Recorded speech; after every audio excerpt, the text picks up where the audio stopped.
Hello students, I welcome you once again to this channel Prabhavi competition hub. जो हम लोग दोस्तों यूपी पब्लिक सर्विस कमीशन की ये बुक कवर कर रहे हैं, घटना चक्र की ये पूर्वालोकन है, यानी कि प्रीव्यू है। बहुत इंपॉर्टेंट हो जाती है अगर आप यूपी के किसी भी एग्ज़ाम की तैयारी करते हैं तो डेफिनेटली आपको जो इसके पी वाई क्यू हैं वो देखने चाहिए, 100% देखने चाहिए। एक तो इससे कि इससे रिलेटेड क्वेश्चन आता रहता है, प्लस इसके जो एक्सप्लेनेशन है, इसमें एक एक बुक का जो एक एक क्वेश्चन का जो एक्सप्लेनेशन दिया है, जो कि आपको एडिशनल नॉलेज देगा एंड यहीं से क्वेश्चन बन जाएंगे। तो definitely you should go for the complete book, and इसी के संदर्भ में ये मैं मेरा ये प्रयास है कि बहुत जल्दी आपको ये पूरी बुक कवर करा के दे दूँ। अभी इंडियन हिस्ट्री चल रही है एंड लास्ट वीडियो मैंने जैनिज्म तक का कवर कर रखा है। चलिए आज जो है, आज हम लोग Shaiva and Bhagavata religion and beyond का कवर करेंगे। तो चलिए स्टार्ट करने से पहले एक बात और आपसे रिक्वेस्ट करना चाहता हूँ कि प्लीज़ अगर आप चैनल पर नए हैं तो सब्सक्राइब कीजिए, सब्सक्राइब कर लीजिए चैनल को। ठीक है, बेल आइकन को भी प्रेस कर लीजिए, बेल आइकन को भी प्रेस कर लीजिए ताकि हमारे लेटेस्ट वीडियोस का नोटिफिकेशन आपको मिलता रहे। तो चलिए पहला क्वेश्चन देखेंगे। लिस्ट वन है एक तरफ जिसमें गॉड दिए गए हैं और लिस्ट टू में सिंबल्स हैं। कौन से गॉड का क्या सिंबल होता है, तो ये तो जो भी मतलब ये तो कॉमन कल्चर है, कॉमन कल्चर है हमारे सोसाइटी में। तो ये इसके लिए शायद इस क्वेश्चन को आंसर करने के लिए किसी को बहुत डीप नॉलेज की ज़रूरत नहीं है। समाज में जो हम फॉलो करते हैं वही सेम चीज़ यहाँ पे दिया गया है। तो शिवा का जो है ट्राइडेंट से रिलेटेड है। ट्राइडेंट कुछ इस तरीके का जो त्रिशूल होता है वो शिवा का होता है। ठीक है, एंड विष्णु का हमेशा आप रिलेट करते हैं चक्र से, क्योंकि विष्णु सुदर्शन चक्र चला देते थे। गणेश का जो है हम नूज या फिर रोप जो है उससे रिलेटेड करते हैं, एंड सरस्वती के हाथों में वीणा रहती है। तो ये क्वेश्चन बहुत इजी है उस पर्सपेक्टिव से, क्योंकि हम इस सोसाइटी में ये सारी चीज़ें फॉलो करते हैं। ठीक है, तो आंसर होगा 20 का। दूसरा क्वेश्चन देखिए, दूसरा क्वेश्चन कहता है कि Ardhanarishvara a figure of half Shiva and half Parvati represent, क्या रिप्रेजेंट करता है। आप देखेंगे ना तो एक तरफ हाफ जो है पार्ट में मेल का पिक मूर्ति बना देते हैं और सेकंड में पार्वती को दिखा देते हैं, एक तरफ शिव एक तरफ पार्वती। वो क्या दिखाता है? क्या वो union of male and female दिखाता है? जी नहीं। क्या वो union of God and goddess दिखाता है? जी नहीं। वो union of God with his शक्ति ये दिखाता है। ठीक है, union of God with his शक्ति। वैसे भी पार्वती माता को शक्ति कहते हैं, शक्ति कहते हैं। ठीक है, तो ये वही दिखाता है। ठीक है, गॉड का यूनियन किसके साथ? शक्ति के साथ ये दिखाता है। देखिए अर्धनारीश्वरा जो है it is a composite andro androgynous form of Hindu god Shiva and his consort जो कि पार्वती हैं। Ardhanarishvara is depicted as half male के तरीके से दिखाया जाता है एक तरफ, और एक तरफ हाफ फीमेल दिखाई जाती हैं। This split down the middle, middle में बिल्कुल ऐसे बटा होता है। ठीक है, the right half of usually is male part and जो लेफ्ट हाफ होता है वो फीमेल पार्ट दिखाया जाता है। ठीक है, Ardhanarishvara represents represents the synthesis of masculine and feminine. ठीक है, मैस्कुलिन और फेमिनिन को दिखाता है ये। एंड एनर्जीज ऑफ यूनिवर्स जो मैस्कुलिन और फेमिनिन है वो दिखाता है। चलिए, हु वेयर नया नर्स, देखो नया नर्स एंड अलवर्स दो नए शब्द जान लो। तो नया नर्स जो थे वो शिव के भक्त थे, और अलवर्स जो थे अलवर्स अलवर्स जो थे वो विष्णु के भक्त थे। ठीक है, विष्णु के भक्त थे। तो नया नर शिव के, और ये साउथ में ट्रेडिशन चला था नया नर और अलवर का। करेक्ट आंसर क्या होगा? करेक्ट आंसर होगा शिवा। ठीक है, so in the medieval period the devotional spirit was mainly spread in South India, जहाँ पे नया नर और अलवर की उत्पत्ति होती है। जो लोग शिव की भक्ति करते थे उनको कहा जाता था कॉमनली नया नर्स, और जो लोग वैष्णविज्म को फॉलो करते थे उन्हें कॉमनली कहा जाता था अलवर्स। ये पार्टिकुलरली तमिल रीजन में काफ़ी ज़्यादा हुआ था। ठीक है, तमिल रीजन में ही ये फैला। एंड जो डिवोटी मैंने बताया कि विष्णु को फॉलो करते थे उन्हें अलवर कहा गया था, अलवर में भी आएगा। एंड जो डिवोटी शिव को पूजा करते थे उनको नयानर कहा गया। ठीक है, they told that the personal love and dedication towards god is the only way to moksha. अगर आपको, ये भक्ति मूवमेंट का पार्ट था, और भक्ति में ये मानना था कि अगर आपको मोक्ष की प्राप्ति करनी है तो आपको अपने भगवान की भक्ति करनी पड़ेगी। ठीक है, एंड ये जो है कास्ट सिस्टम के अपोज में, उसकी रिजिडिटी के अपोजिशन में लाया गया था, क्योंकि उस समय क्या था कि जो ब्राह्मण्स थे, ब्राह्मण्स, उनका जो है अत्याचार बढ़ गया था मतलब कि ब्राह्मणिज्म अपने पीक पे था।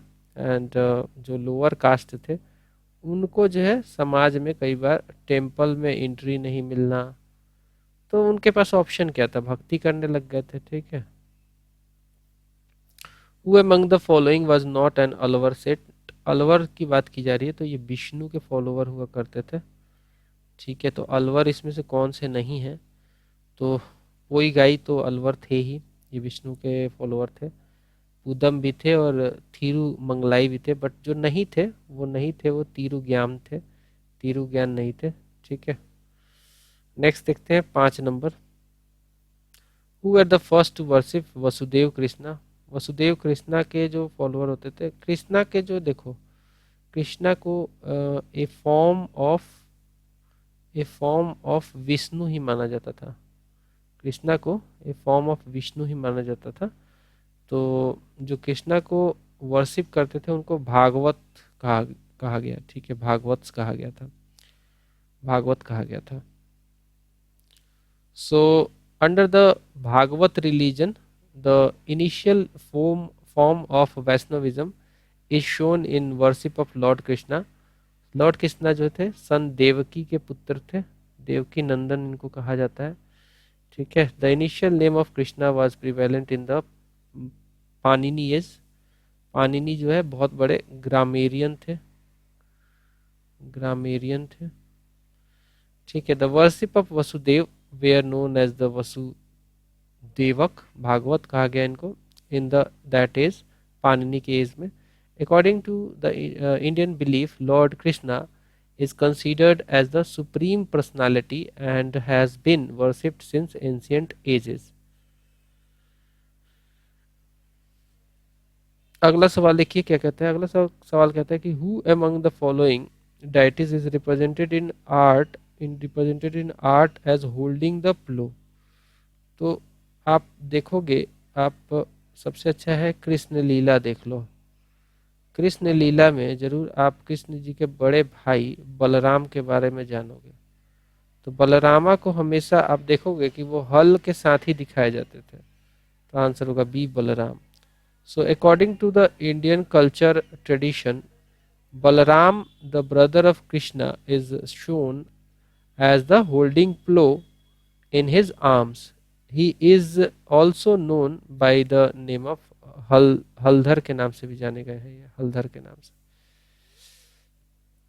अगला देखिए क्या कहता है। अगला कहता है कि the number of forms of भक्ति इन भागवत कल्ट। भागवत कल्ट में नंबर ऑफ फॉर्म्स बोला गया है, तो टोटल 9 है, आंसर होगा सी।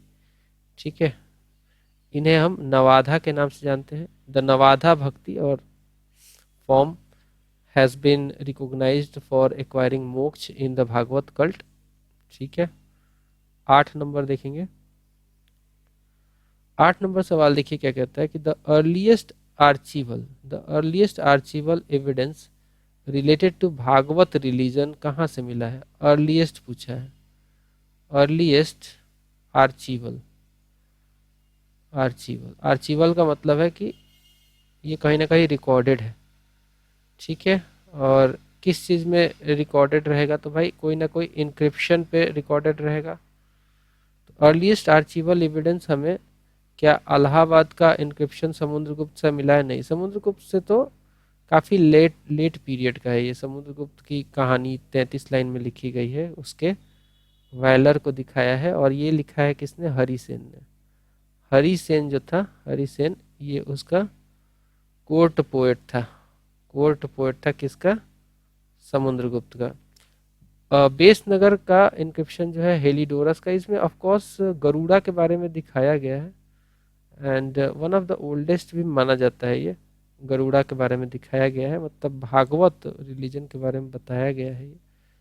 इसके अलावा देखेंगे तो भीतरी इंक्रिप्शन जो है स्कंदगुप्त का, यहाँ पे जो है स्कंदगुप्त का ये जो भीतरी इंक्रिप्शन है, यहाँ पे पहली बार सती प्रथा को दिखाया गया है, सती प्रथा को बताया गया है। मेहरौली का जो पिलर इंक्रिप्शन है, इसमें भी ये सारी बातें नहीं है जो हम डिस्कस कर रहे हैं, तो आंसर इसका होगा बी। चलिए तो अगला सवाल देखेंगे, अगला सवाल क्या कहता है। नेक्स्ट क्वेश्चन देखेंगे, 9th नंबर कहता है कि which incarnation of Vishnu is depicted as saving the earth from the sea. तो एक आपने देखा होगा कि कुछ इस तरीके से बराह जैसा जो मुंह बना दिया है, मतलब सुअर का बराह का मुंह बना दिया है और ऐसे फिगर बनाया गया है, और यहाँ पे जो है अर्थ को यहाँ पे उठाए हुए दिखाता है, तो ये बराह का जो है फॉर्म है, ठीक है, बराह का फॉर्म है। So lord Vishnu took the form of Varaha to kill the king of giants, ठीक है, हिरण्यकश्यप को मारने के लिए लेते हैं, क्योंकि हिरण्यकश्यप को वरदान रहता है ना कि ना ही वो धरती पे मरेगा, ना ही वो पाताल में मरेगा, ना ही धरती पे मरेगा, ना ही वो पाताल लोक में मरेगा, पानी में मतलब, ना ही वो नर के द्वारा मरेगा, ना ही वो मादा के द्वारा मरेगा। तो इनको जो है वराह का फॉर्म लेना पड़ा था उसको मारने के लिए, ठीक है, क्योंकि उसको वरदान था। तो हिरण्यकश्यप को रिलीज मारने के बाद वो रिलीज करने के लिए कि भाई हिरण्यकश्यप अब नहीं रहा, अर्थ फ्री हो गई है, तो अपने क्लच में इनको दिखाया गया है।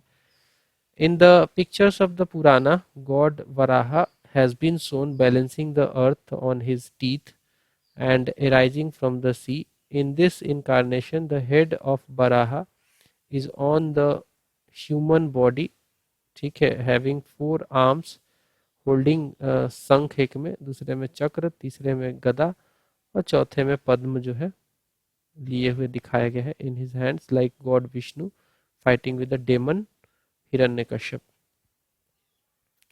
10वां नंबर सवाल देखेंगे, 10वां नंबर सवाल क्या कहता है, which one of the following is distinctive feature of a nastika and Astik system in India.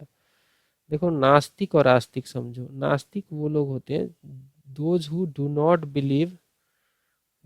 Believe in the existence of God, in the existence of God, they are called Nastic. And those who are Astic, they have wide belief in the existence of God, ठीक है। तो correct answer क्या होगा, belief in the authenticity of Veda, वैसे इसका सही answer होगा nastika and astika, believe in the authenticity of Veda. But अगर आप जैसे नास्तिक और आस्तिक का डिफिनीशन देखोगे ना डिक्शनरी में, तो वो दिखाता है belief in the existence of God है कि नहीं है, बट यहाँ पे दोनों सिस्टम की बात की गई है, तो that is related to the belief in authenticity of Veda. In the context of 6th century BC, Astika sect belong to those who believe in the authenticity of Veda, whereas Nastika sect was of those who did not believe in the authenticity of Vedas। तो answer होगा इसका सी। 11 number question देखेंगे, 11 number कहता है कि which one of the following gives equal importance to jnana, karma and bhakti as means of liberation, ठीक है। Which one of the following gives equal importance to jnana, karma and भक्ति। अगर आपको लिबरेशन या फिर लिबरेशन जिसे हम मोक्ष भी कहते हैं, वो अगर चाहिए आपको, लिबरेशन या फिर मोक्ष चाहिए, तो आपको इन तीनों चीज़ों को करना पड़ेगा। ये बात भागवत गीता में कही गई है, ठीक है, भागवत गीता में, ठीक है। कहाँ पे है ये लिखी गई, तो ये लिखी गई है भागवत गीता में। तो यानी कि जनाना कर्मा एंड भक्ति have the equal importance in Gita. Lord Krishna predicted the importance of all three in the following sloka in Gita. ये तु सर्वाणि कर्माणि मयि शन्यस्य मत्परः, ठीक है, अनन्येनैव योगेन मां उपासते तेहामहं समुद्धर्ता मृत्युं संसार सागरात् भवामि नचिरात् पार्थ मयो वेसित चेत साम। तो ये जो है इसमें सारी बातें क्लियर हो जाती हैं। खैर, नेक्स्ट क्वेश्चन देखेंगे।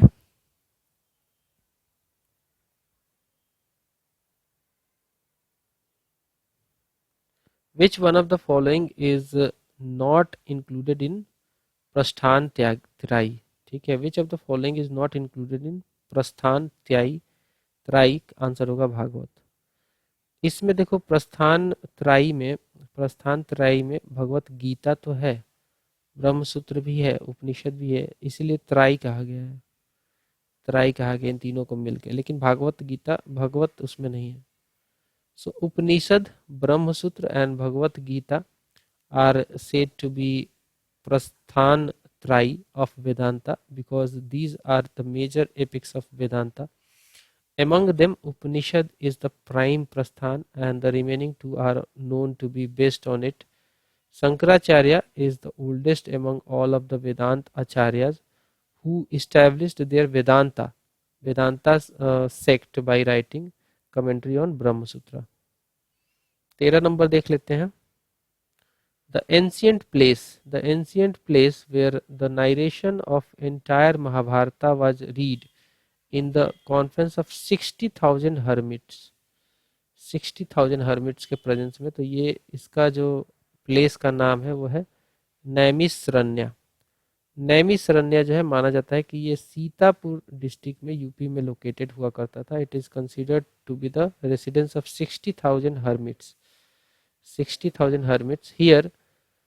Sut Goswami, here Sut Goswami narrated the entire Mahabharata in the form of Saunak and other hermits when he was accomplishing the yajna. Earlier, Vaishampayana narrated the story of Mahabharata for King Janmeja. 14 number सवाल देखेंगे।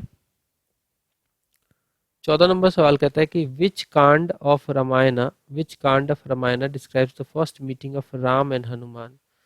Ram and Hanuman की जो पहली meeting होती है, Ram and Hanuman की जो पहली मीटिंग होती है वो कौन से कांड में बताई गई है, तो वह है किष्किंधा कांड, किष्किंधा कांड, ठीक है, किष्किंधा कांड। सुंदर कांड भी बहुत इंपॉर्टेंट है। Valmiki was the author of Ramayan.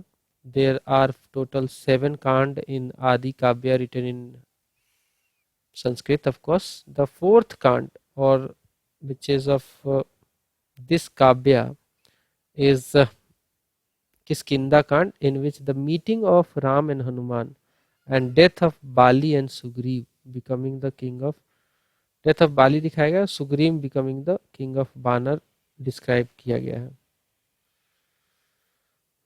कुंभ मेला के बारे में देखिए, Kumbh Mela at Nashik, Nashik is in Maharashtra,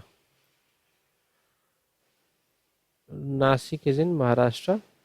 so Kumbh Mela at Nashik is held on which of the following river. तो नासिक जो है ना, नासिक ये जो है, ये जो है गोदावरी नदी के किनारे बसा हुआ है, तो आंसर होगा डी।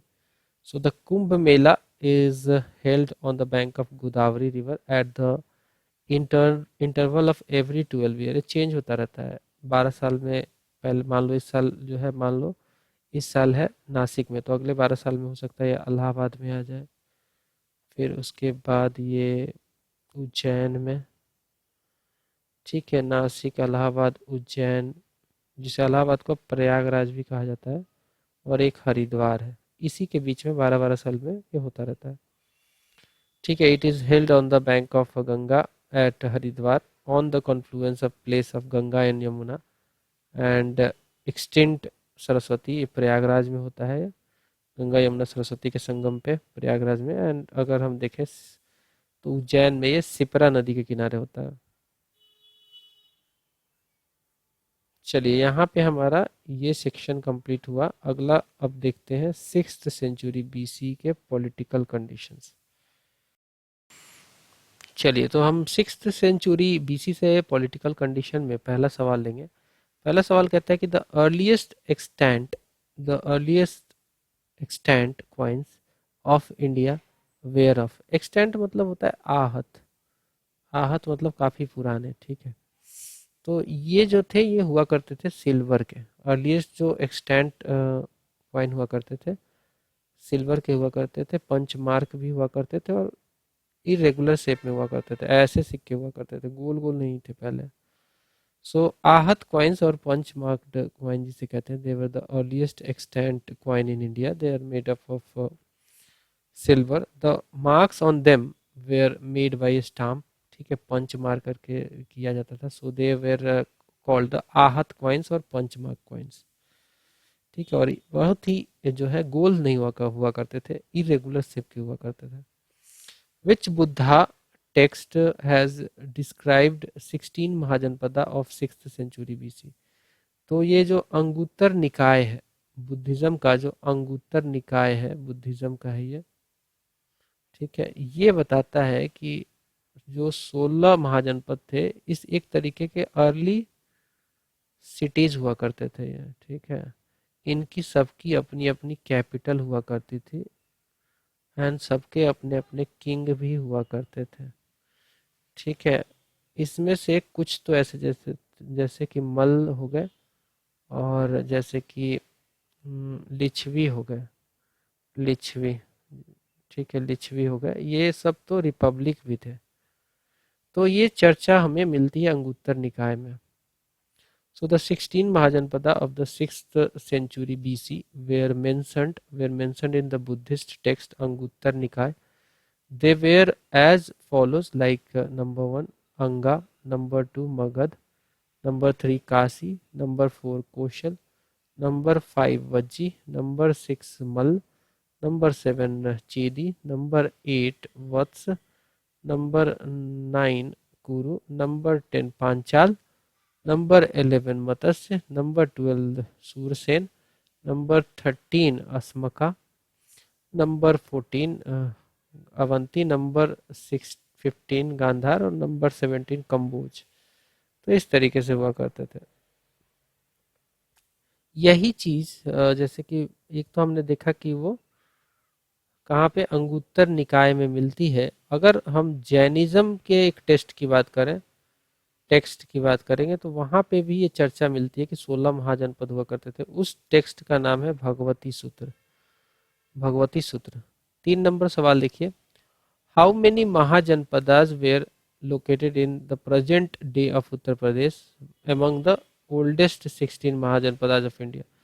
तो 16 महाजनपदा में से जो थे इसमें से 8 ऐसे महाजनपदा थे जो कि ये यूपी में हुआ करते थे। एग्जाम्पल के तौर पे कितना इंपॉर्टेंट यूपी है देख लो। एग्जाम्पल के तौर पे कुरु, कुरु का जो एरिया लगता था वो मेरठ का लगता था प्लस दिल्ली प्लस थानेश्वर, ये तीनों मिला के मॉडर्न डे में तीनों हैं जो ये ओल्ड डे में कुरु कहलाते थे। पंचाल जो था ये बरेली मॉडर्न डे का, बदाऊं और फरुखाबाद का एरिया लगता था।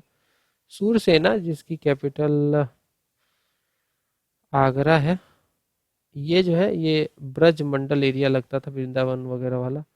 वत्स जो था यहाँ पे प्रयागराज और कौशाम्बी लगता था। कौशल जो था अवध एरिया को कहा जाता था कौशल, ठीक है। मल्ल जो है देवरिया कुशीनगर में लगता था, ठीक है। Kushinagar is the very important place in terms of Buddhist circuit. Buddhist circuit का इम्पोर्टेंट प्लेस इसलिए है because Gautam Buddha Gautam Buddha got Mahaparinirvan here, Mahaparinirvan here मतलब यहीं पे इनकी मृत्यु हुई थी। काशी वाराणसी, चेदी ईस्टर्न बुंदेलखंड एरिया में चेदी लगता था। 4th क्वेश्चन देखिए क्या कहता है कि which one was not in the earlier Republic. देखो रिपब्लिक जो है ना, शुरुआत जो है रिपब्लिक होने की ये इंडिया से ही शुरुआत हुई है। वर्ल्ड की पहली रिपब्लिक लिच्छवी थी, ठीक है। इसके अलावा जो है शाक्य भी, शाक्य गणराज्य से तो बिलोंग ही करते थे गौतम बुद्धा। ठीक है, तो ये भी एक जो है रिपब्लिक था। यौधेया कोई रिपब्लिक नहीं था, तो आंसर होगा सी हमारा। The evidence of existence of lots of republics in is found during the Buddha period. They were Shakya, Shakya गणराज्य जो कि कपिल वस्तु का था, जहाँ से बिलोंग करते थे महावीर, महावीर करते थे बुद्ध नहीं। Bhagga, Bhagga of Sumsumaragiri, Buli of Allakappa, Kalama of Kesaputta and Koliya of Ramagama, ये सभी जो है रिपब्लिक हुआ करते थे। अगला सवाल देख लेंगे। इसके अलावा देखो मल्ल कुशीनगर के, मल्लपावा के, मौर्य पीपलीवम के, लिच्छवी जो थे वैशाली के, विदेह मिथिला वाला, ये सभी थे।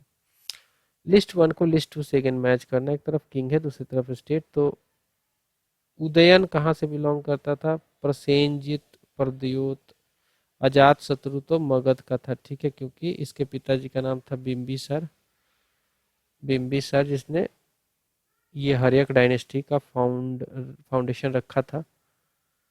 प्रद्योत जो था, प्रद्योत जो था ये अवंती का था। और प्रसेनजित जो था, प्रसेनजित था ये कौशल का था। ठीक है, और उदयन कहाँ का था? वत्स का, वत्स जिसकी कौशाम्बी हुआ करती थी। तो सही मैच क्या होगा? ए का 3, बी का 2, सी का 4 और डी का 1। ठीक है, 3 2 4 1, सही आंसर होगा सी इसका, सी सही आंसर होगा।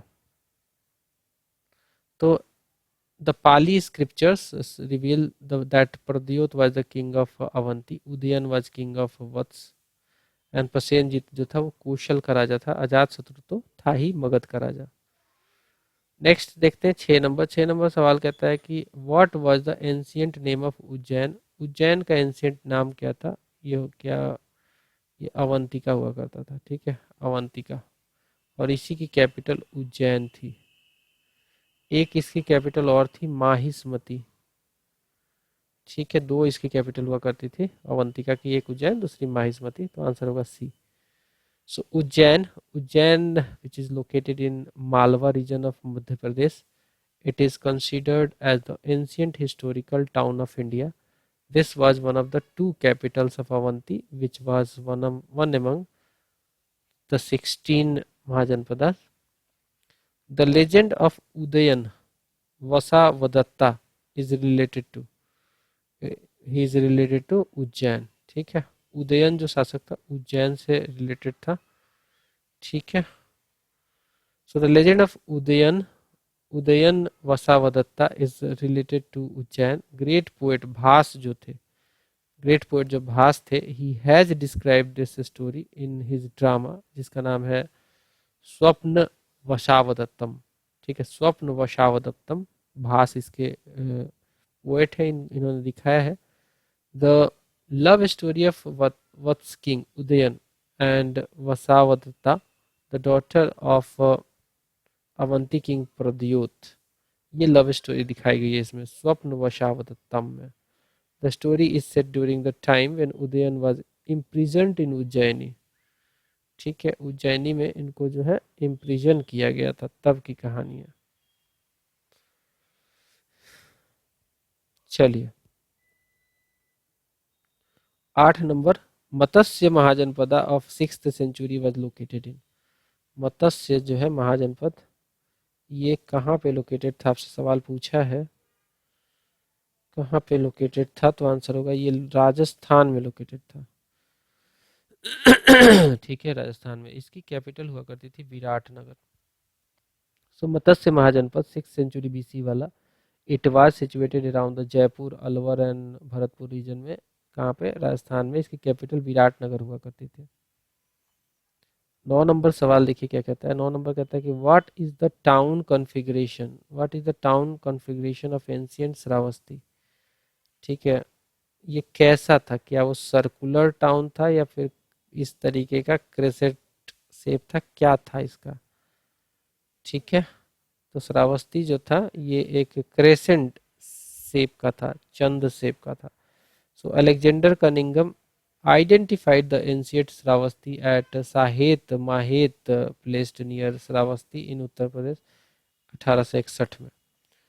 It is known by excavation that the configuration of Shravasti was in crescentric form.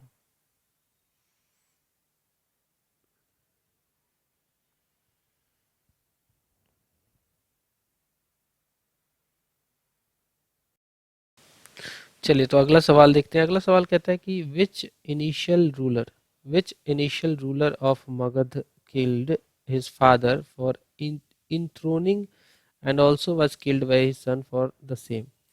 तो देखो, हर्यक डायनेस्टी के राजाओं को हर्यक डायनेस्टी के राजाओं को पितृहंता कहा गया है। पितृहंता कहा गया है, ठीक है। क्यों? क्योंकि अपने गद्दी पे बैठने के लिए अपने पिता को मार देते थे। उसमें शुरुआत किया था अजात शत्रु ने।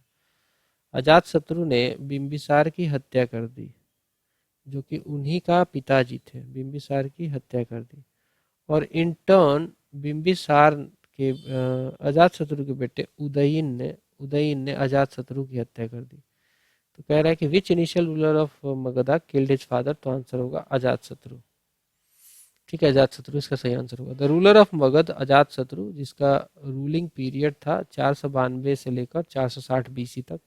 ही killed his father Bimbisara. Bimbisara was the founder of Haryak dynasty and sat on the throne. He was also killed by his son Udayin, ठीक है। ये उदयन जो है ये उदयन से अलग है। उदयन तो एक वत्स का राजा हुआ करता था, बट ये उदयन अलग है। 11 नंबर देखेंगे। Power of Magad was extended over the Malwa region during the reign of period of। Magadh का जो है एक्सटेंशन मालवा तक कब हुआ? मगध का एक्सटेंशन मालवा तक हुआ था शिशुनाग के समय से। शिशुनाग जो था, ये जो था इसने शिशुनाग डायनेस्टी का नींव रखा था। शिशुनाग डायनेस्टी का नींव रखा था, ठीक है। और बहुत इंपॉर्टेंट है क्योंकि हर्यक डायनेस्टी के बाद शिशुनाग डायनेस्टी ही गद्दी पे आई थी। शिशुनाग का बेटा था कालाशोक, जिसके समय में सेकेंड बुद्धिस्ट काउंसिल हुआ था 383 बीसी में वैशाली में। सारे फैक्ट याद रखेंगे। So according to the Matsya Puranas, king of Magadha Shishunaga annexed Avanti, जो कि मालवा पहले बोलते हैं, in his empire by defeating the Nandivardhana, ठीक है। Which king of Magadha is known as अपारो परशुराम के नाम से जाना जाता था महापदम नंद जो था ये नंद डायनेस्टी का फाउंडर था। जब शिशुनाग डायनेस्टी गिर गई, शिशुनाग डायनेस्टी की समाप्ति हुई, तो नंद डायनेस्टी की नींव पड़ी। So after Shishunaga dynasty the Nanda dynasty started ruling Magadh. Mahapadma Nanda जो था, जिसे उग्रसेन एकरथ के भी नाम से इनको जाना जाता था, सर्व क्षत्रमता, क्षत्रिय का विनाशक भी इसको कहा जाता था, एंड उग्रसेन भी कहा जाता था। He was the founder of Nanda dynasty. He was also called Sarvakshatrantaka भी कहा जाता था। एंड इसको जो है अपारो परशुरामा भी कहा गया है पुराणों में। Who among the following made Varanasi in his second capital? Varanasi को सेकंड कैपिटल किसने बनाया था? तो देखो, कालाशोक के समय अजात शत्रु, महापदम नंद या Shishunaga. So in the 6th century BC Varanasi was the capital of Kashi Mahajanapada. It was received as dowry के तौर पे हर्यक डायनेस्टी के किंग बिंबिसार को मिली थी। बिंबिसार को, क्योंकि वो कौशल नरेश की बहन, कौशल नरेश प्रसेनजीत की सिस्टर से शादी किया था। कोसला देवी से, उसी के एवज में उसको जो है काशी दान में मिला था। ठीक है, महाकोसला से शादी करने पे। ड्यूरिंग द पीरियड अजात शत्रु प्रसेनजीत मैरिड हिज डॉटर। बाद में क्या हुआ कि अजातशत्रु ने अपने पिता को मार दिया। उसके गुस्से में आकर प्रसेनजीत ने काशी छीन लिया था अजातशत्रु से। बोला जब मैंने अपनी बहन की शादी की थी तेरे बाप से तब दिया था ना काशी, अब तो तूने उसको मार दिया, अब मैं काशी ले लेता हूँ। उसके से उस इंसिडेंट से गुस्सा होकर अजातशत्रु ने आक्रमण कर दिया था कुशल किंग के ऊपर, प्रसेनजीत के ऊपर। और फिर फाइनली जो है एग्रीमेंट हुआ, प्रसेनजीत ने अपनी बेटी का ब्याह कर दिया वजीरा का, किससे, अजातशत्रु में। एंड अगेन अजातशत्रु की जो सुजेनिटी थी वो काशी पे स्टैब्लिश हो गई थी। Later on when Shishunaga made Vaishali as a capital, he appointed his son as deputy king of Varanasi. तो क्या आंसर लगाएं जो है इसमें थोड़ा सा डाउटफुल हो रहा है, इसलिए इसका आंसर कोई कंक्लूसिव नहीं पहुंच सकता, क्योंकि इसमें जो है एक तो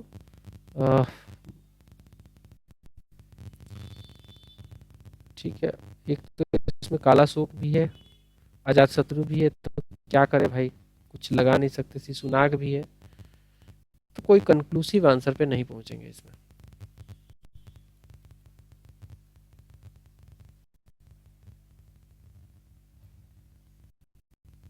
बट यूपीपीसीएस ने ना इसको शिशुनाग ही माना था।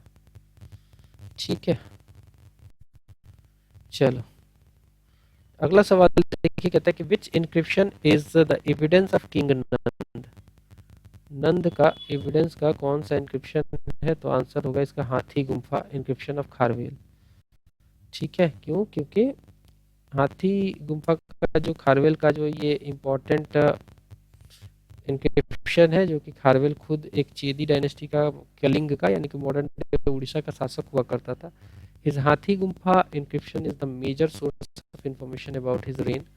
The engraving of canals, the engraving of canals in Kalinga by king Mahapadma Nanda जो है हमें हाथी गुम्फा के इंक्रिप्शन के ही अभिलेख से मिलता है। It is also the first inscription which tells about the engraving of canals. कैनालों कैनल्स का भी जो इंग्रेविंग का हमें यहीं से पता चलता है। It mentions the donation of villages to Jain monks. This encryption also mentions the that Kharavela defeated the 3 states, that is Chola Chera Pandya को हराया था साउथ में। तो आंसर सही होगा ए। जीवक, जीवक एक कह सकते हैं कि जीवक जो था ना एक फिजिशियन था, कोर्ट फिजिशियन, जिसे जिसे बिंदुसार ने भेजा था, बिंबिसार ने भेजा था बुद्ध की ट्रीटमेंट के लिए। सो जीवक the famous physician of the time of Mahatma Buddha was associated with, किसके कोर्ट में था, तो बिंबिसार के कोर्ट में था। हुआ क्या था कि गौतम बुद्धा का तबीयत तो बहुत खराब हो गया था, पीलिया रोग शायद हो गया था, पीलिया रोग नहीं, इनका तबीयत काफी खराब हो गया था, तो इनकी सेवा के लिए जीवक को भेजा था बिंदुसार ने। द फेमस हिस्टोरिकल फिजिशियन जीवक the contemporary of Lord Buddha was related to the court of Bimbisara. Bimbisara has sent जीवक to the state of Avanti king Chandra Pradyot for medical services. ठीक है, तो दोनों का ट्रीटमेंट के लिए ये उपलब्ध थे। एक तो लॉर्ड बुद्धा का तो किया ही किया, बाद में इनको चंद्र प्रद्योत के भी ट्रीटमेंट के लिए, जो कि अवंती का किंग था, इसको एक्चुअली लीवर हो पीलिया रोग हो गया था, तो उसमें जाके ट्रीटमेंट किया था जीवक ने। 16 नंबर देखेंगे, 16 नंबर क्या कहता है, 16 नंबर कहता है कि the town of Kalpi is situated on the bank of which river. जो कल्पी शहर है ये यमुना नदी के किनारे बसा हुआ है। So the town of Kalpi is situated in the Jalaun district of Uttar Pradesh on the bank of river Yamuna. During the ancient period it was famous as Kalpriyanath या फिर कल्प्रिया नगरी के नाम से जाना जाता था, which was later known as Kalpi also. ठीक है, and it was built during 4th century AD by king Vasudeva. ठीक है, तो कल्पी जो है किस नदी के किनारे, यमुना नदी के किनारे, मॉडर्न डे में जलाऊ जिले में ये पड़ता है।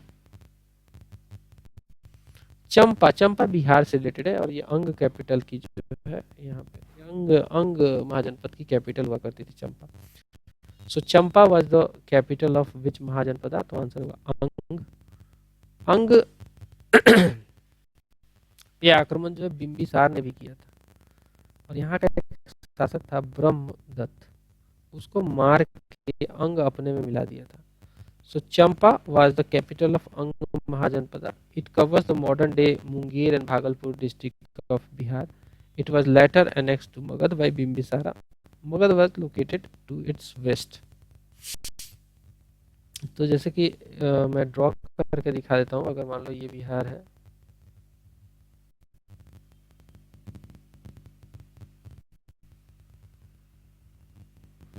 तो यहाँ पे लगभग जो है, यहाँ पे बिहार के ये वाले रीजन में अंग है, यहाँ पे मगध रीजन हुआ करता था और यहाँ पे वैशाली हुआ करता था। ये तीन महाजनपद जो थे बिहार में हुआ करते थे।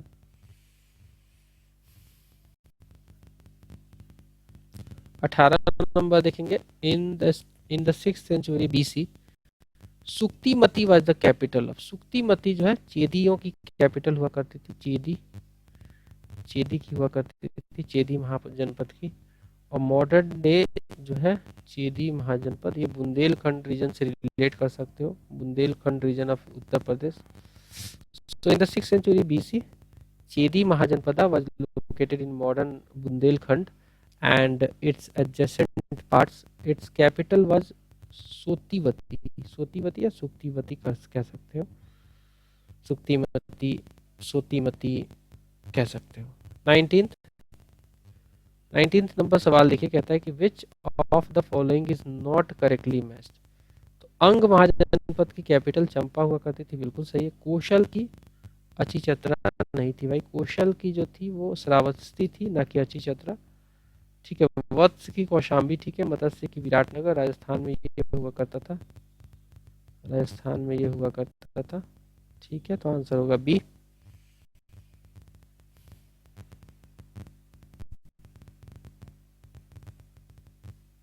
अच्छी चतरा का नॉर्थ पंचाल हुआ करता था, ठीक है।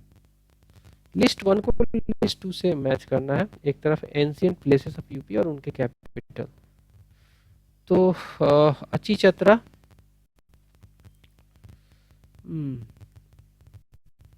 वत्स की कौशाम्बी हुआ करती थी और कौशल का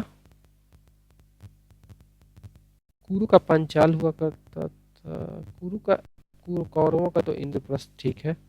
तो एक का 2, डी का नहीं, एक का 4, डी का 2 और पांचालों का अच्छी चतरा था, तो कौशल का साकेत, कौशल, आंसर बी होगा, ठीक है। देख सकते हैं, the location of 16th Mahajanapada of the 6th century BC are found in Buddhist text. कहाँ पे हमें पता चलता है? बुद्धिस्ट टेक्स्ट में पता चलता है, अंगुत्तर निकाय में पता चलता है, एंड जैन टेक्स्ट भगवती सूत्र में हमें पता चलता है। The correct match is matched list of mahajanapadas and there Capitals. हम देख सकते हैं, कुरु का इंद्रप्रस्थ हो जाएगा, पंचाल का अची चत्र हो जाएगा, कौशल का हो जाएगा साकेत, वत्स का हो जाएगा कौशाम्बी, ठीक है। आगे बढ़ेंगे, लिस्ट 1 को लिस्ट 2 से अगेन मैच करना है, एक तरफ महाजनपद, दूसरी तरफ कैपिटल। तो कुरु का सूरसेना का मथुरा है, कुरु का इंद्रप्रस्थ है, ठीक है। और अरे यार सॉरी, कुरु का है इंद्रप्रस्थ और सूरसेन का हो गया मथुरा, अस्मका मत्स्य का तो विराटनगर है, अस्मक का पोतन है, ये सही मैच होगा, ठीक है। 21 का सही मैच यही है।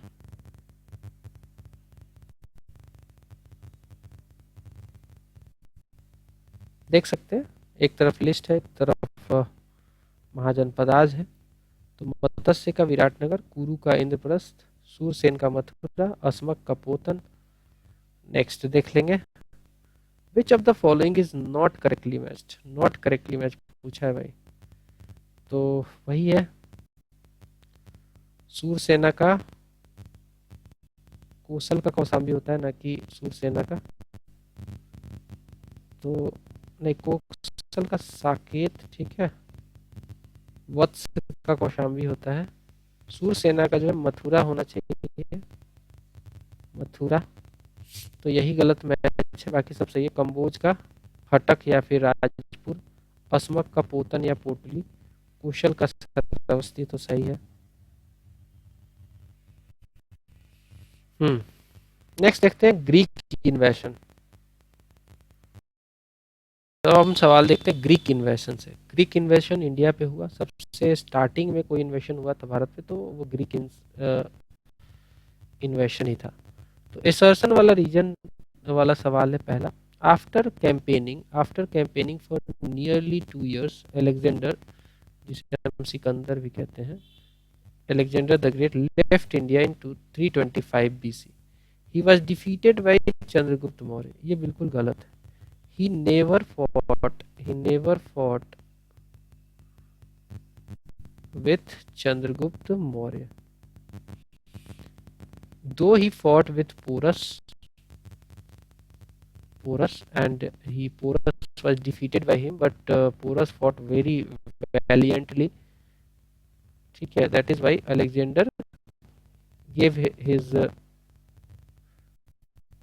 area, his dynasty back to him, क्योंकि उनको लगा कि भाई बहुत अच्छे से लड़ा है। तो पहला तो ठीक बात है कि 325 BC में ये वापस चला तो गया था, बट रीजन वो नहीं है। रीजन ये था कि उसकी जो सेना थी वो मना करने लग गई थी कि फर्दर हम उधर नहीं लड़ेंगे। तो आंसर होगा सी, इसका ए ट्रू है, आर फॉल्स है। सो आफ्टर डिमोलिशिंग हाखामनी एम्पायर 326 BC में, Alexander started his Indian campaign, मतलब इंडिया पे आक्रमण स्टार्ट किया with a huge army. After 2 years he return to Greece from Patala से वापस लड़ गया, 325 BC में वापस लौट गया, but he was not defeated by Chandragupta Maurya. Next question देखते हैं, second number. The women of which Indian republic और kingdom had taken up arms against Alexander after the large number of its soldiers had been killed or wounded in the battlefield। तो ये किया था मसागा की जो है वुमेन्स ने, इन्होंने आर्म्स उठा लिया और एलेक्जेंडर से ही लड़ने लग गई थी। सो अस्वका was the frontier republic at the time of invasion of Alexander, those whose capital was Masaga, ठीक है, मसागा अस्वका की कैपिटल थी Massaga. According to Greek writers, the women had taken up arms against Alexander when a large number of men were killed in the war against him. This description describe that Alexander had killed all the women of this town. ठीक है, इसके बाद सारी महिलाओं को भी मार दिया था उसने, तो कितना क्रूर था सोच। नेक्स्ट देखिए, Alexander's success in India was due to the following. क्या कारण से अलेक्जेंडर का सक्सेस माना जाता है? क्या ये चारों कारण सही है? पहला कहता है कि there was no central power in India at that time, बिल्कुल सही है। रजवाड़ों में बटा हुआ था, देयर वाज नो, नहीं, यस, उस समय तक सेंट्रल पावर नहीं था, क्योंकि उसके बाद जो है चंद्रगुप्त मौर्य आया था तो सेंट्रल पावर आया था, बट उस समय तक नहीं था। He had a superior army, ये भी बात सही है भाई, उसकी आर्मी बहुत सुपीरियर थी। He was helped by traitorous Indian rulers, बिल्कुल सही है। बहुत सारे इंडियन रूलर ऐसे थे जो समझौता कर लेते थे इससे, तो वो धोखा तो देते थे, ट्रेड करते थे। He was a good administrator, ये गलत है। उसका जो सक्सेस हुआ था वो सक्सेस 3 ही कारणों से हुआ था, ऊपर जो मेंशन है, 4th रीजन उसमें नहीं आएगा। So the first three reasons given behind the success of Alexander in India are correct, ठीक बात है, बिल्कुल सही है। Doctor Hemchandra Ray Chaudhuri had mentioned 28 independent powers of that time. It means there was no central authority in India at the time. ठीक है, कोई central authority उस समय नहीं हुआ करती थी, 28 इंडिपेंडेंट पावर हुआ करते थे उस समय। अनडाउटली एलेक्जेंडर जो था उसका आर्मी सुपेरियर था। Many Indian traitors kings like Ambhi जो था सपोर्ट किया था उसको। अम्भी जो था ये उसने सपोर्ट किया था। Being good administrator was not a reason behind his victory over India. So answer would be only 1 2 3 which was given in option number B. Fourth question देखिए, कहता है कि name the brave Indian king whom Alexander defeated on the bank of river Jhelum, जिसे हम Hydaspes की लड़ाई भी कहते हैं। Hydaspes is the name of Greek name of Jhelum river. तो वो पोरस था। पोरस ने एक गाना सुना होगा ना, सिकंदर ने पोरस से की थी लड़ाई, जो की थी लड़ाई तो मैं क्या करूं, ऐसे करके एक गाना है। तो इस गाने से भी आप समझ सकते हो कि ये वार कितना इंपॉर्टेंट था। इसमें क्या था ना कि Porus was almost able to suppress the Alexander's army and he was at the verge of victory, but all of a sudden losing force the losing force emerged and beaten Porus anyway। but uh, कह सकते हैं कि Alexander काफ़ी अचंभित हुआ था porous के लड़ने के तरीके से और फाइटिंग स्पिरिट को देख के, और उसको उसका राजपट वापस लौटा दिया था। So the realm of Porus was located between Jhelum and Chenab river. Alexander defeated him, ठीक है, of course defeated him Porus को on the bank of Jhelum river, but he was impressed by courage and become his friend and returned his state and also gifted him some more areas। 5 number देखो क्या कहता है। 5 number कहता है कि who one of the following has had not come to India with the Alexander। तो आप देखेंगे कि यूपी के एग्जाम में एलेक्जेंडर से ही सवाल पूछा गया है, एलेक्जेंडर से ही रिलेटेड पूछा गया है, और कोई आक्रमण के बारे में नहीं पूछा गया है। अगर ग्रीक इन्वेशन में बात करेंगे तो ग्रीक इन्वेशन में who one of the following had not come to India with Alexander. तो एलेक्जेंडर के साथ जो नहीं आया था वो था डाइमेकस। डाइमेकस जो था he was an important ambassador of Antiochus king Antiochus who was the emperor of Seleucid. ठीक है, बाकी सब आए थे, जैसे नियरकस आया था, ओनिसिट्रस आया था, एरिस्टोबुलस आया था, बट डाइमेकस बाद में आया था। Deimachus had not come to India with Alexander. According to Strabo, Strabo की हिस्ट्री देखेंगे तो सेलूसिड एम्पेरर जो एंटियोकस था sent his ambassador in the court of Bindusara. इसका नाम था डाइमेकस। मौर्यन एम्पायर में आ गए भैया। पहला क्वेश्चन देखेंगे। मौर्यन एम्पायर से पहला क्वेश्चन कहता है कि the first Indian empire was established by. First जो सेंट्रल बिल्कुल इंडियन एम्पायर बनाया था, जहाँ पे पावर सेंटर से फ्लो हो रही थी, वो बनाया था चंद्रगुप्त मौर्य ने। किसकी मदद से बनाया था? तो उसमें मदद लगी थी कौटिल्य की। कौटिल्य या फिर जिसे हम चाणक्य भी कहते हैं। So first Indian empire was established by Chandragupta Maurya. Chandragupta Maurya is considered one of the greatest emperors of India. He was the first emperor who brought together the small fragmented kingdoms of country in a single large empire। इसलिए central administration इसका की value था इस particular empire का। चलिए अगला सवाल देख लेंगे।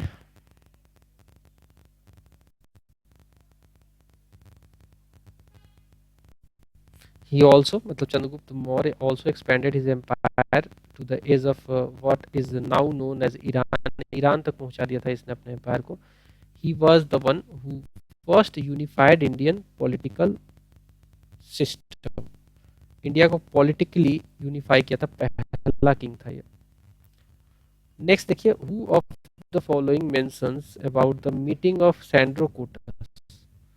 who of the following mentions about the meeting of Sandrocotus, that is Chandragupta Maurya, with Alexander the Great। ठीक है, ये कहा था जस्टिन ने, बट कितनी बात सही थी कि सही नहीं थी कि पता नहीं है। Justin A Greek writer describe the meeting of Sandrocottus. इससे एक बात तो होती है कि सैंड्रोकोटस जो था ये ग्रीक नाम हुआ करता था। ग्रीक के हिस्टोरियन जो थे वो मेंशन करते थे, किससे रिलेटेड था? चंद्रगुप्त मौर्य से। चंद्रगुप्त मौर्य से ये नाम एसोसिएटेड था। ठीक है, नेक्स्ट देखते हैं। Kautilya. Kautilya was the prime minister. अब देखो कौटिल्य नहीं होता ना तो शायद मौर्यन एम्पायर बनता ही नहीं। Kautilya was the prime minister of Chandragupta Maurya. ठीक है। Kautilya made an unforgettable contribution to the establishment of Mauryan dynasty. He was well known as Vishnugupta and Chanakya, दोनों नाम से जाना जाता था इनको। इनफैक्ट अभी भी जाना जाता है। ठीक है, विष्णुगुप्त एंड चाणक्य के नाम से भी जाना जाता है।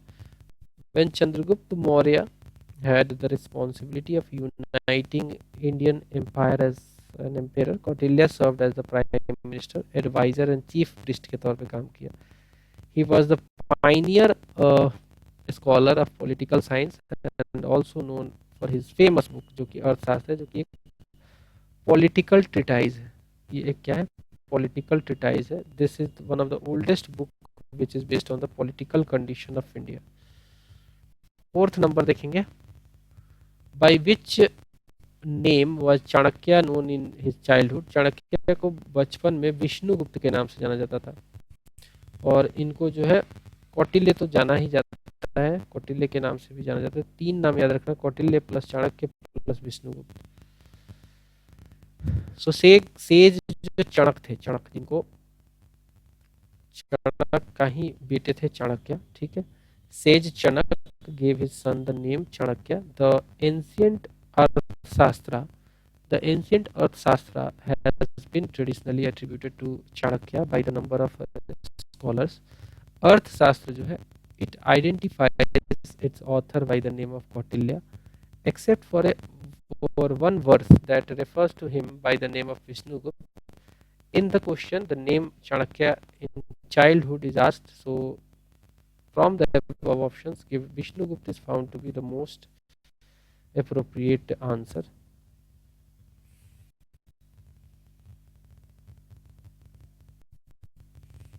पांच नंबर सवाल देखिए। पांच नंबर सवाल कहता है कि the Arthashastra of Kautilya is what? It is a book on principles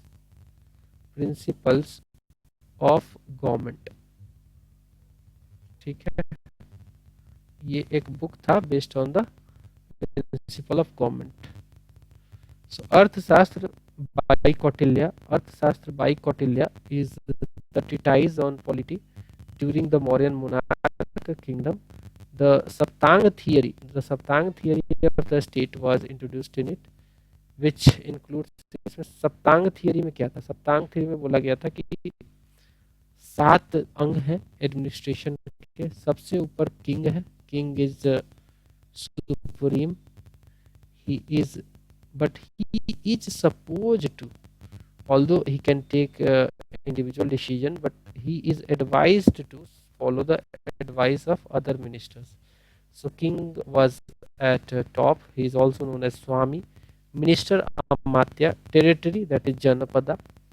7 जो एडमिनिस्ट्रेटिव डिवीजन था उसमें टेरिटरी आता था। ठीक है, जनपदा।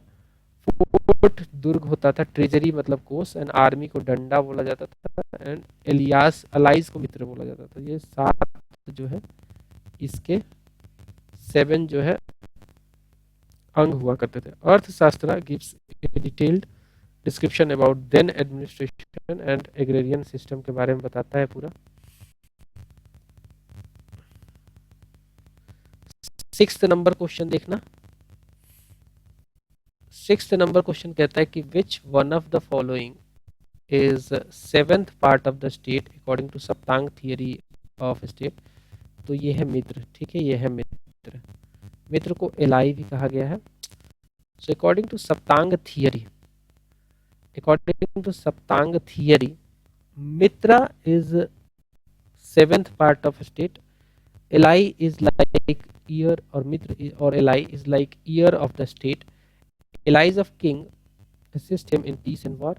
In this context, Kautilya differentiates between the idealistic and fake allies. Natural is better than artificial. ठीक है. Any king whose friend is greedy, prurient and coward, ruin is inevitable. वो ऐसा बताया उन्होंने कि फ्रेंड को हमेशा ग्रीडी अगर है तो हटा दो, फ्रेंड नहीं बनाना चाहिए, कोवार्ड भी नहीं होना चाहिए. 7 नंबर देखिए. 7 नंबर कहता है कि which of the following can be compare to prince of Machiavelli. Prince of Machiavelli जो है, इससे हम कौटिल्य के अर्थशास्त्र को कंपैरिजन कर सकते हैं. इतना इंपॉर्टेंट ये बुक है.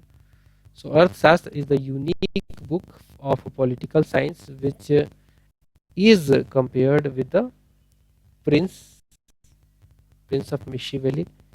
ठीक है. The great Italian thinker Deimachus. Deimachus came to India during the reign of, देखो क्रोनोलॉजी देखोगे ना मौर्यन एम्पायर की, तो सबसे पहले चंद्रगुप्त मौर्य, फिर उसके बेटे बिंदुसार, फिर उसके बाद अशोक, फिर अशोक का बेटा कुणाल, और कुणाल का बेटा दशरथ, एंड उसके बाद वीक रूलर्स आ जाते हैं. तो डाइमेकस जो था ना, ये बिंदुसार के समय में आया था. डाइमेकस जो था ये एंटियोकस वन जो कि सीरियन किंग था उसके द्वारा भेजा गया था इन the court of Bindusara. He replaced Megasthenes. Megasthenes को इसने रिप्लेस किया था डाइमेकस ने. 9 नंबर देखो. मेगास्थनीज जो था वो इंडिका लिखा था उसने बुक, और सेलुकस निकेटर का दूत था. ठीक है, खैर वो आएगा question. The remains of which ancient city have been found at the Kumhrar site. तो ये जो है पाटलिपुत्रा का जो है रिमेन जो है कुम्हरार साइट में मिलता है. और यहाँ पे एक 80 पिलर हॉल जो है यहाँ पे एक्सकेवेट किया गया है. माना जाता है कि चंद्रगुप्त मौर्य का जो महल था, राजप्रसाद जिसको बोलते हैं, ये भी यहीं पे हुआ करता था, जो कि वुडन आर्किटेक्चर था जो कि सरवाइव नहीं किया, क्योंकि वुड बहुत जल्दी खराब हो जाता है, उसके रिमेन नहीं मिलेंगे आपको, डिग्रेड हो जाता है बहुत जल्दी. So the archaeological remains of Mauryan period have been discovered in the Bulandi Bagh and Kumhrar near Patna, ancient Pataliputra जिसको बोलते थे. It is known that the palace of Chandragupta Maurya was made of wood. The excavation was carried out by D.B. Spooner. The remains of the Patliputra city was from Bulandi Bagh, and remains of the palace from Kumharar have been found during this excavation. ठीक है. 10 number सवाल देखेंगे.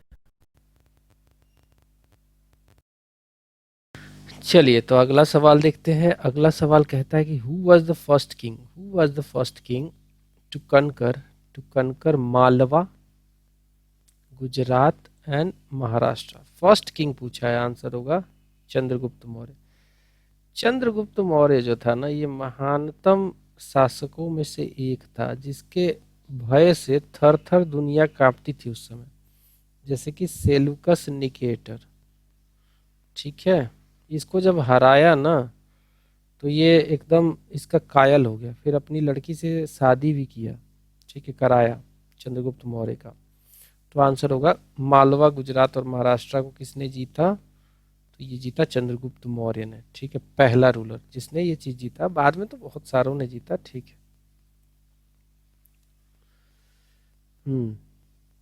देख सकते हैं, कह रहा है कि the unification of India had taken proper shape in the leadership of Chandragupta Maurya. Early victories of Chandragupta Maurya stretched his boundaries from Byas River to Indus River. Junagadh encryption जो है, जो कि रुद्र दमन का एक बहुत ही अच्छा एग्जाम्पल है, संस्कृत में ये लिखा गया है. Proved his sovereignty over western India. किसकी? चंद्रगुप्त मौर्य की. The unified Mauryan Empire extended from Bengal and Assam in the east to the modern day Afghanistan in the west. सोच सकते हो कितना फैलाया था इसने। कश्मीर नॉर्थ तक टच कर रखा था, एंड डेक्कन प्लेटू में साउथ में डेक्कन प्लेटू तक पहुंच गया था। इतना महान शासक था चंद्रगुप्त मौर्य। नेक्स्ट क्वेश्चन देखिए, द इंक्रिप्शन विच प्रूव्स चंद्रगुप्ताज स्वे ओवर वेस्टर्न इंडिया। चंद्रगुप्ताज स्वेज मतलब उसकी विक्ट्री। आंसर होगा जूनागढ़ का रॉक इंक्रिप्शन, जो कि किसका था, रुद्र दमन का था। यह अभी जस्ट हमने डिस्कस भी किया था। So the description of the construction of Sudarshan lake bye Mauryan provincial governor Pushyagupta.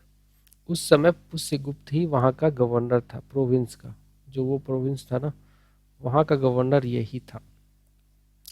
ये बात हमें जूनागढ़ का रॉक इंक्रिप्शन से पता चलता है, जो कि रुद्र दमन का है, which clearly proves that this western part of India was once the part of Mauryan Empire।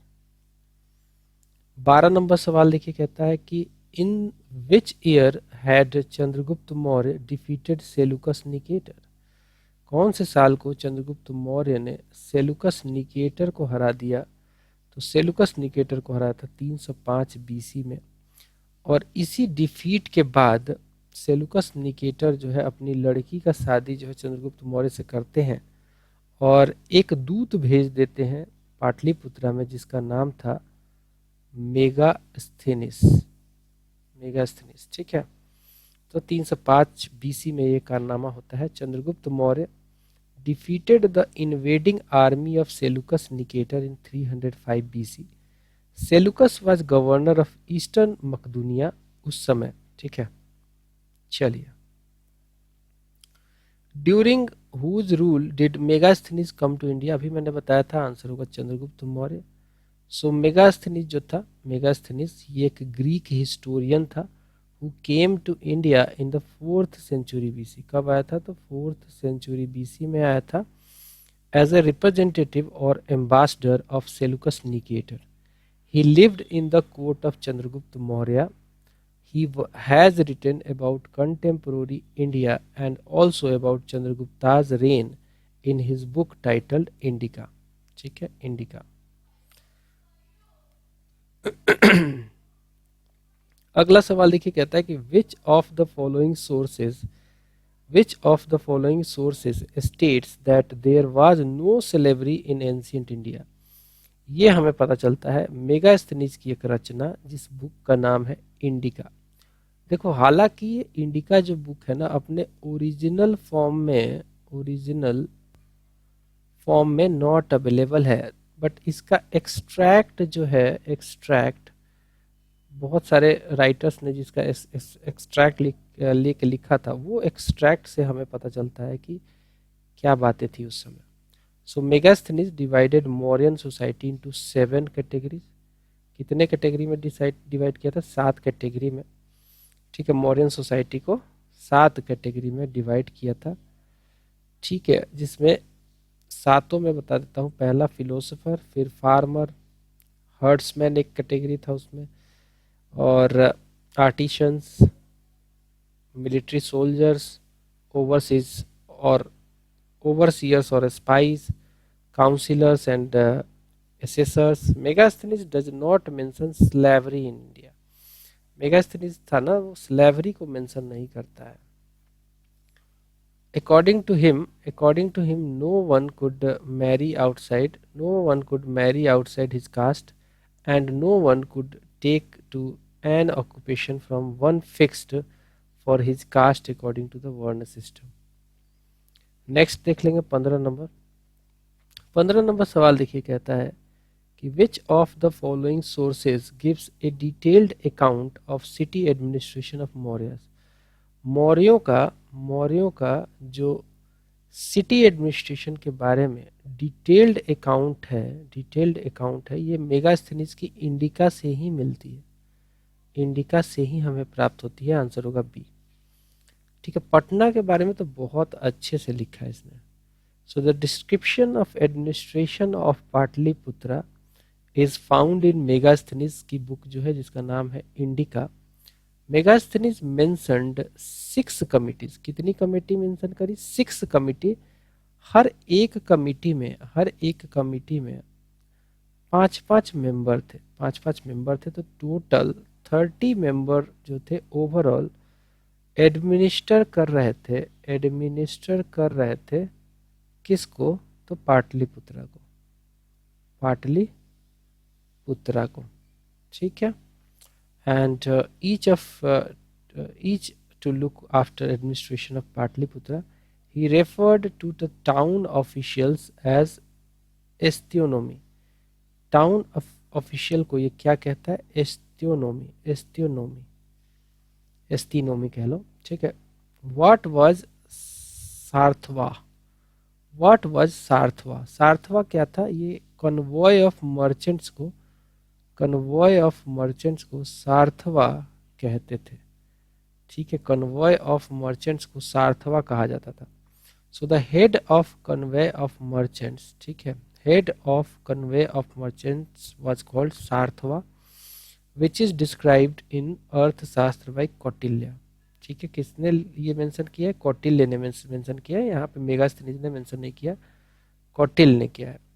अगला देखिए, कहता है कि Sarnath pillar was built by, देखो सारनाथ पिलर जो है, सारनाथ पिलर ये बनवाया था अशोका ने। अशोकन पिलर भी कहते हैं इसको, ठीक है, अशोकन पिलर। और इस पिलर की खास बात क्या है? ठीक है, इस पे कैपिटल फिगर पे शेर है ऊपर, फिर ये इन्वर्टेड लोटस है, ये अबाकस है, ठीक है। नीचे जो है, नीचे आपका एक चक्र है और कुछ एनिमल्स नीचे भी बनाए गए हैं, इस तरीके का स्ट्रक्चर है। सो ये किसने बनाया था? तो ये बनाया था अशोका ने। So Sarnath pillar was constructed by Ashoka. On top of this pillar, the shape of four lions is built, which is symbol of power. किस चीज का सिंबल है? ये सिंबल ऑफ पावर है। This replica is taken by Indian government as its national sign, ठीक है। ये replica जो है इंडियन गवर्नमेंट ने नेशनल साइन के तौर पे लिया है। These pillars are best example of Mauryan architecture. Of course all columns of the Mauryan era are constructed from sandstone from Chunar. कैसे कंस्ट्रक्ट किया गया है? तो सैंडस्टोन से किया गया है, सैंडस्टोन से किया गया है, जो कि चुनार से मंगवाया गया है, चुनार से मंगवाया गया है सैंडस्टोन, ठीक है। चलिए आगे बढ़ेंगे।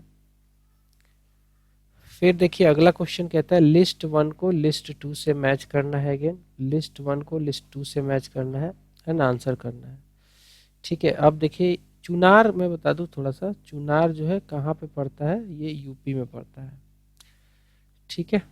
लिस्ट 1 में एक तरफ प्लेसेस है, दूसरी तरफ मोनूमेंट्स और उसके रून्स। तो कौसाम्बी से हमें क्या मिलता है? सारनाथ से हमें धमेक स्तूपा मिलता है, धमेक स्तूपा वेरी फेमस। और कुशीनगर से हमें कुशीनगर वाले को हम क्या बोलते हैं? इसको हम राणा भर स्तूपा कह सकते हैं क्या?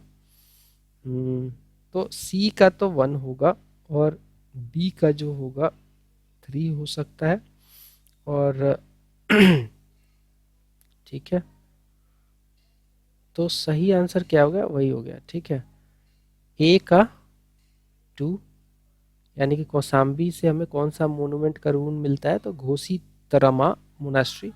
और श्रावस्ती से हमें मिलता है साहेत माहेत, ठीक है, ओके। चलिए आगे बढ़ेंगे। यहाँ पे देखिए वही बातें एक्सप्लेनेशन में दी गई हैं। लिस्ट 1 में प्लेसेस हैं और लिस्ट 2 में मोनूमेंट और रून्स हैं। तो कौसाम्बी मैंने बताया कि घोसी तरामा मोनास्ट्री मिली है यहाँ से, कुशीनगर से हमें रणभर स्तूपा मिला है, सारनाथ से धमेक स्तूपा और श्रावस्ती से सहेत महेत है। 19 नंबर सवाल देखिए, in the course of pilgrimage emperor Ashoka visited the following places. Ashoka जो है खुद ही एक बौद्ध बन गए थे, ठीक है, he did follow Buddhism and बहुत सारे जगह पे वो घूमे। लुम्बिनी गए वो, Lumbini is the birth place of Gautam Buddha. Sarnath में तो बनवाया ही पिलर, एंड सो ऑन, बहुत सारे जगह पे गए। तो सबसे पहले he visited the birth place of Gautam Buddha, Lumbini. Then he visited Kapilvastu, birth place of birth place of Jain, ठीक है, महावीर स्वामी। फिर देन ही विजिटेड गया, गया where Gautam Buddha attend enlightenment. Then he visited Sarnath. Then he visited Kushinagar, where Gautam Buddha got his Mahaparinirvana. And in last he went to Sravasti. So this is the correct answer. D is the correct answer. So देखिए यहाँ पे बात लिखी गई है सारी चीज़ें। After accepting the Buddhist religion, Ashoka stopped hunting and started pilgrimage trips. Hunting मतलब he stopped fighting war, he stopped fighting expansion and war, but it was not like that कि he left war all out. No, he was still ready to fight if someone attacks him. He was ready to fight, but in general he left the expansionist policy which earlier he embraced. Okay.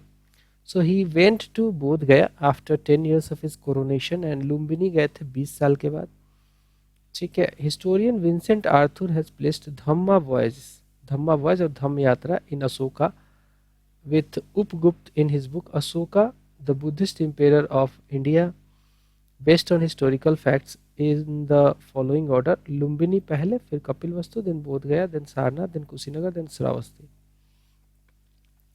20 number सवाल देखेंगे। 20 number, the earliest encryption on stone was in which language.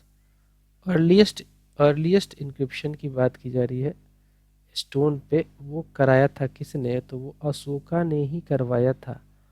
और इसका language हुआ करता था प्रकृत। प्रकृत जो था कॉमनर्स लैंग्वेज था, कॉमनर्स लैंग्वेज ये हुआ करता था। आम लोग जो है इसी लैंग्वेज में कम्युनिकेट करते थे। तो सही आंसर होगा इसका सी, प्रकृत। नेक्स्ट देख लेंगे। So Ashokan encryption describes the history of Ashoka properly. The encryptions can be divided into 3 classes. एक तो इसका रॉक इंक्रिप्शन है जिसे पेट्रोग्राफ कहते हैं, फिर कॉलम पिलर इंक्रिप्शन जिसे कहते हैं, फिर केव इंक्रिप्शन भी है। रॉक इंक्रिप्शन जो है it is group of 14 various encryption different जगह पे मिला है, जैसे कि शाहबाजगढ़, मानसेहरा, कलसी, गिरनार गुजरात में, धौली उड़ीसा में, आई थिंक जौगाड़ा, येरागुड़ी, सोपारा, ये सब जो है जगहों से, डिफरेंट जगहों से मिला है।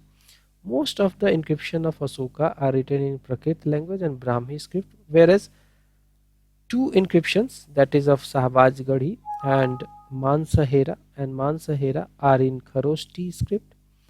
One runed encryption written in Aramaic, it is found from Taxila, which is currently in Pakistan, and Sare Kuna, which is in Kandahar, Afghanistan. It is in bilingual, that is Greek Aramaic script, while on Aramaic script of Ashokan encryption was obtained from लाघमन। तो ये थोड़ा सा detail में आपको थोड़ा सा याद करना पड़ेगा।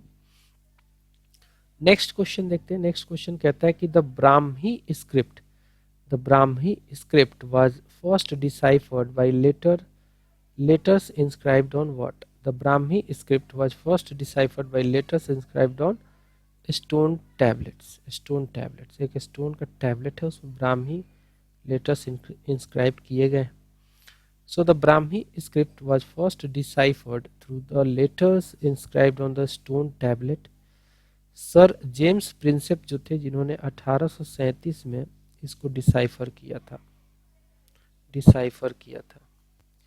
ठीक है। Sir James Prinsep was the first philologist who accomplished the task of deciphering the script of Ashokan encryption. So correct answer will be option number A. Next देख लेंगे। 22 नंबर देखते हैं। 22 नंबर क्या कहता है? 22 नंबर कहता है कि pre Ashokan Brahmi script was founded.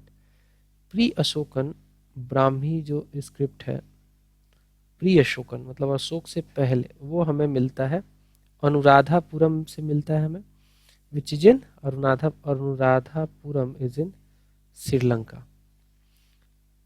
So and also Piparaha, so Gaura, Mahasthan are sites from where evidence of such script have been found, but इस ऑप्शन में ठीक है अनुराधापुरम है. ठीक है, आगे बढ़ते हैं. 23 नंबर सवाल देख लेते हैं. 23 नंबर सवाल क्या कहता है? 23 नंबर सवाल देखेंगे, कहता है कि which one of the following inscriptions contains the name of Ashoka. तो आंसर होगा गुजारा. सो अशोका को जो है ना पियादासी, देवनाम पिया, इन सभी नामों से जाना जाता था. So Ashokan history is mainly known by his inscriptions. More than 40 edicts of Ashoka has been acquired or procured. The personal name of Ashoka, Ashoka का जो ये अशोका है ना, इट इज मेंशन्ड इन गुजारा, मस्की, नेतुर और उदगोलम. ये 4 जगह याद कर लो. गुजारा, मस्की, ठीक है, नेतुर एंड उदगोलम. यहाँ से हमें ये मिला है. ठीक है, यहाँ से हमें ये मिला है. चलिए आगे बढ़ेंगे. द गुजारा द गुजारा द गुजारा माइनर रॉक एडिक्ट द गुजारा minor rock edict in which the name of Ashoka is mentioned is located इन. तो ये जो गुजारा गुजारा माइनर रॉक एडिक्ट है, जिसमें जिसमें अशोका का नाम मेंशन है, वो हमें कहाँ से प्राप्त हुआ है? तो वो प्राप्त हुआ है दातिया डिस्ट्रिक्ट मध्य प्रदेश से. दातिया डिस्ट्रिक्ट मध्य प्रदेश से. ठीक है, दातिया डिस्ट्रिक्ट मध्य प्रदेश से. आंसर होगा B. So the name of Ashoka is mentioned in Gujarra minor rock edict. ये कहाँ पे लोकेटेड है? तो ये दातिया डिस्ट्रिक्ट में लोकेटेड है, which is in Madhya Pradesh. It was laid along the main road from Ujjain to Bahraich. जब आप उज्जैन से भरूच जाओगे, सॉरी भरूच भरूच जाओगे तब जाके ये मिलेगा आपको. कलसी इज फेमस फॉर व्हाट? कलसी में अशोका का इंक्रिप्शन है, रॉक इंक्रिप्शन मेजर वाला. तो ये रॉक एडिक्ट है यहाँ पे अशोका का. कलसी जो है देहरादून में लोकेटेड है, which is in Uttarakhand, and it is famous for Ashokan rock edict. Kalsi कहाँ पे लोकेटेड है? देहरादून उत्तराखंड में. नेक्स्ट क्वेश्चन देख लेंगे. Next question, the accounts of Kalinga war is known to us by what? We have come to know about the very deadliest Kalinga war, where there has been claim in history that more than 1 lakh people got injured and many of them died during fighting. And one more account we come to know that the in the field where the battle was fought, it was all red due to the blood shed it took place during the war. So so Ashoka का rock edict 13 जो है, it mentions about the Kalinga war which took place in 263 BC.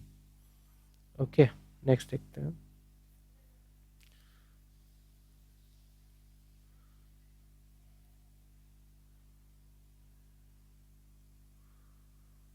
Next question देखते हैं. Which of the following rock edict of Ashoka speaks of religious synthesis. तो ये हमें पता चलता है अशोका के रॉक एडिक्ट 12 से. रिलीजियस सिंथेसिस की बात करें तो रॉक एडिक्ट 12, रॉक एडिक्ट 13 से हमें पता चलता है जो कलिंग वार है. ठीक है, सो मेजर रॉक एडिक्ट 2 जो है 2, ये क्या बताता है? ये बताता है south Indian kingdoms of Chola, Pandya and Satiya Putra, Kerala Putra के बारे में बताता है, as well as Tamraparni and Yamuna kings के बारे में बताता है. किंग का नाम भी है Antiyoka, and also kings who were neighbours of the Antiyaka, इसके बारे में बताता है. It also mentions providing medical treatment for humans and animals. Major rock edict जो 2 है सॉरी 2 के बाद 11 जो है, it explains the policy of Dhamma. तो ये कई बार पूछा गया कि कौन सा रॉक एडिक्ट जो है वो पॉलिसी ऑफ धम्मा को बताता है, तो याद रखेंगे, हमेशा याद रखेंगे, मेजर रॉक एडिक्ट 11 है।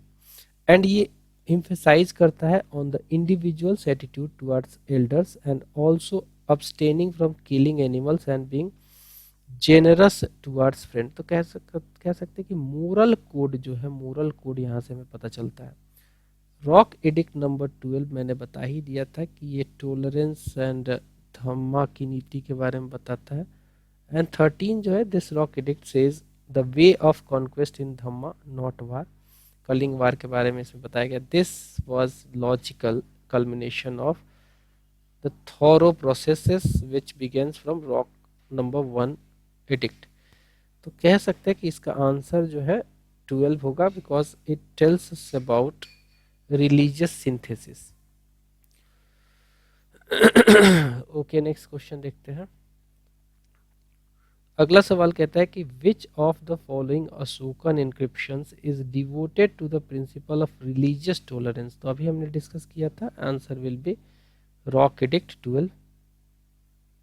इसमें बताया गया है दैट इसमें अशोका अपने जो ना अपने जनता को बोलते हैं कि we should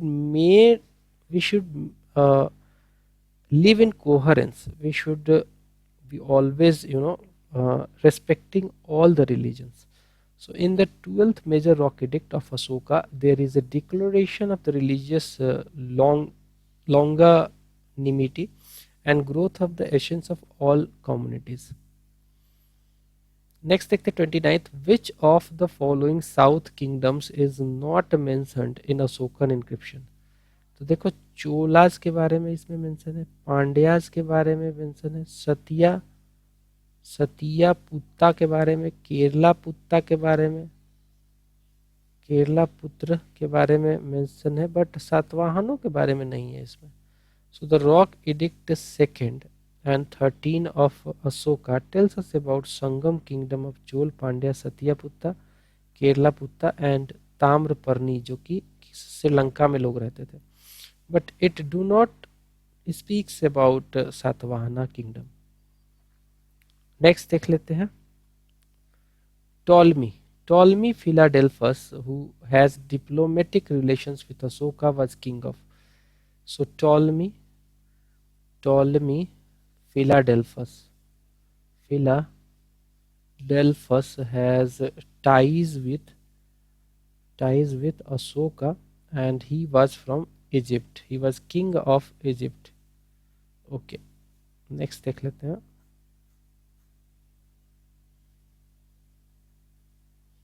So 13th inscription जो है अशोका का, it provides information that he had a cordial relation with 5 Yavan kings। वो 5 यवन किंग्स कौन कौन है, तो उसमें एक एंटियोक था, एंटियोकस सेकंड कहते हैं, theos the ruler of serious था ये, ठीक है। तुरमाया या तुरामाया, ये टॉलमी जो है फिलाडेल्फस को बोला जाता है, he was ruler of Egypt and he has a very good relation with अंताकिनी। एंटियोकस गोनाटस कहा जाता है, द रूलर ऑफ मकदूनिया।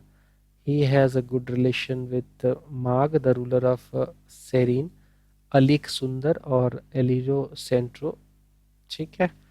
एलेक्जेंडर इपीरस और द किंग ऑफ इपीरस था ये, ठीक है। तो इनके साथ जो है बहुत अच्छा रिलेशन था।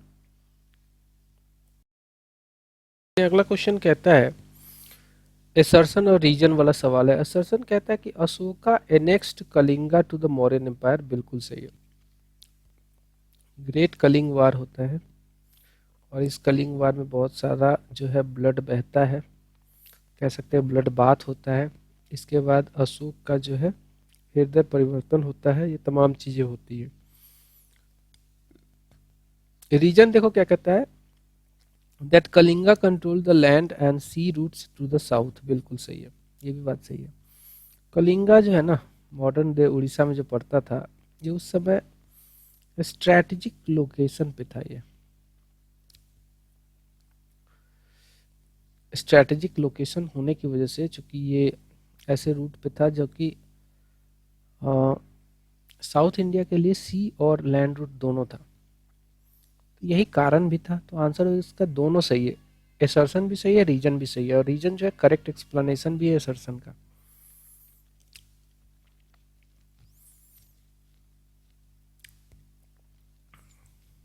देखिए क्या कह रहा है कि the reason which prompted Ashoka to invade Kalinga were both political and economical. The territory the territory of Kalinga was like a bridge between the north and south. People of Kalinga dominated the Indian Ocean and controlled the overseas trade. Their supremacy on the eastern sea coast virtually closed the sea routes in the east for Magadhan merchants.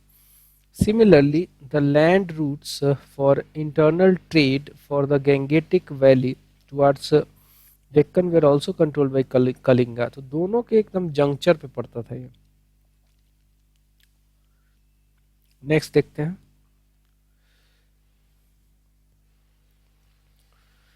अगला सवाल कहता है कि who establish राजधर्म। राजधर्म मतलब क्या होता है कि जो राजा है उसका एक मोरल कोड, इथिकल कोड, यही आपको कन्वर्ट हो जाता है राजधर्म।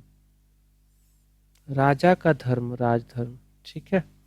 सो हु इस्टेब्लिश्ड राजधर्म on triplex basis of the longanimity. Longanimity means what? Respecting all religions. All religions. Liberty means there is a feeling of being free in a kingdom. उस समय तो kingdom ही था। Third is compassion means looking towards all the creatures gracefully, that is compassion. सो ये तीनों चीज पे जो है अशोका ने स्टैब्लिश किया था अपना राजधर्म। सो Ashoka announced the logical and practical Dhamma Niti to be followed by his pupils easily. Ashoka's Dhamma is based on the ethical principles which were not related to any community but declared for welfare of humanity. Okay, so ये तीनों चीज उसके जो है basis थे जिसको कहा गया ट्रिप्लेक्स बेस। अब आ जाइए नेक्स्ट क्वेश्चन देखते हैं। नेक्स्ट क्वेश्चन कहता है कि consider the following statements with respect to Ashoka. Statement number 1 कहता है कि the definition of Dhamma given by Ashoka is taken from Rahulovada Sutra. ये बिल्कुल सही है, this is true, this is a fact and this is true. And next कहता है कि in the 14th year of his coronation, इनका कोरोनेशन हुआ था 269 BC में। 14th year of coronation means in 255 BC. So in the 14th year of coronation, Ashoka appointed a new type of staff called the Dhamma Mahamatras. They were the officials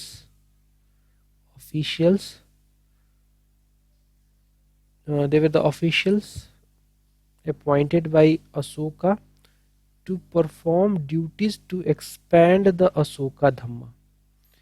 They were the Persians. They were responsible to spread the Ashoka Dhamma in the empire and outside empire also. Okay.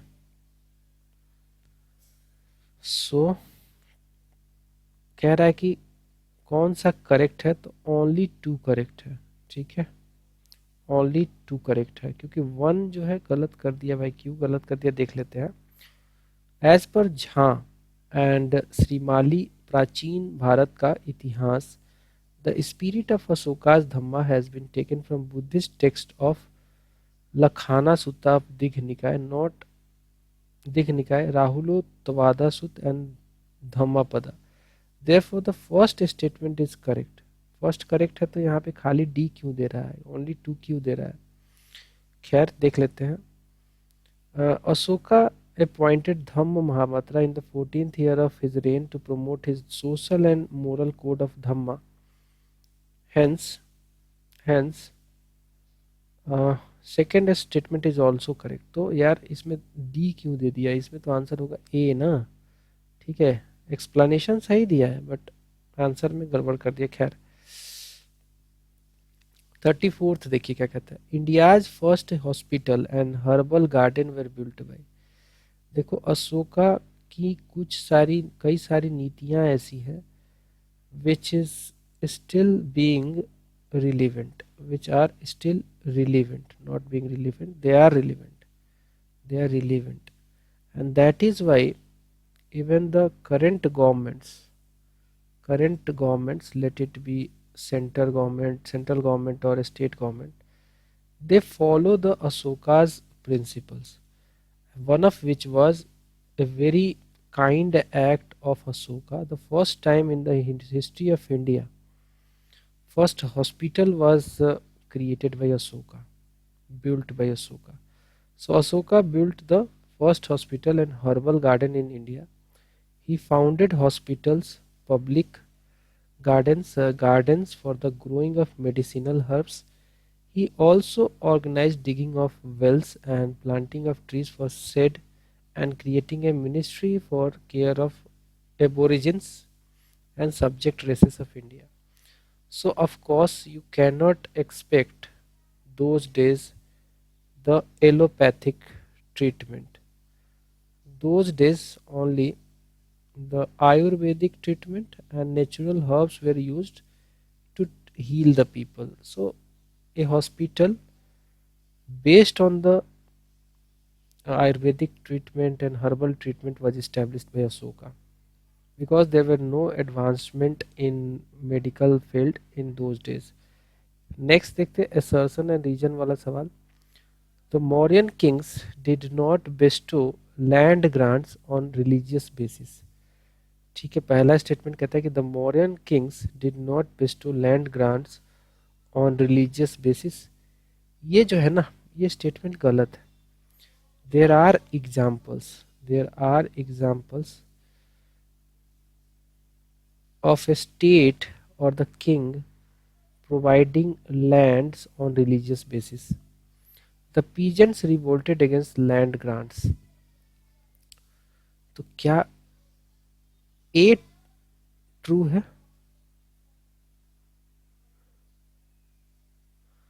थोड़ा गड़बड़ हो गया, ए true बता रहा है, R false हो रहा है। खैर देख लेते हैं, हो सकता है कि मेरी नॉलेज थोड़ी सी इसमें उस तरीके की नहीं है जो मैं आंसर दे पाया। The earliest epigraphic record of land grants on the basis of religion in India is found in the encryption of Satavahana. इसमें तो था, no doubt they use to, and it is called the Brahmadeya. Brahmadeya कहा जाता था, जो religious दान करते थे ना उसको कहते थे सतवाहना। लेकिन क्या अशोका नहीं करते थे? खैर हो सकता है नहीं करते होंगे।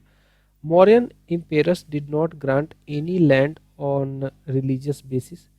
देर is no description found about peasant revolt. तो ए सही है, आर गलत है। ठीक है भाई, मैं भी अपने आप को करेक्ट कर लिया। 36 नंबर देखते हैं। Which of the following statements are correct about Mauryan kings? They developed, चलिए एक एक करके देखते हैं। They developed culture, art and literature, बिल्कुल सही है। Because Mauryan art and architecture इतना इम्पोर्टेंट है कि इसको हम दो कैटेगरी में बांट देते हैं, कोर्ट आर्ट, आर्ट की अभी बात कर रहा हूँ, एंड फोक आर्ट।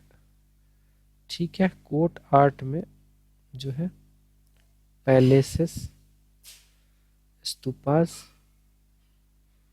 पिलर्स, ये सब हुआ करते थे, and also caves. Folk art में पेंटिंग्स, है ना,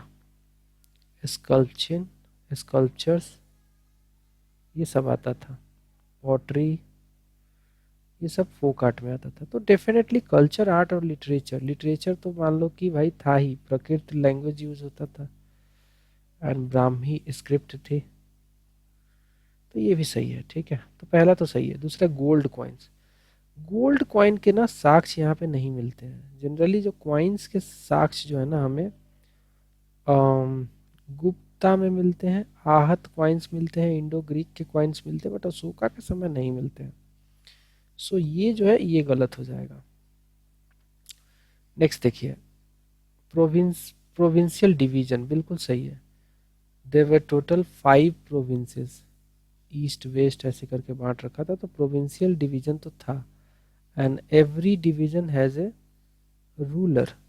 ठीक है, जनरली जो राजकुमार होता था, प्रिंस होता था, he used to rule. Once upon a time Ashoka was governor, governor of Ujjain, Ujjain.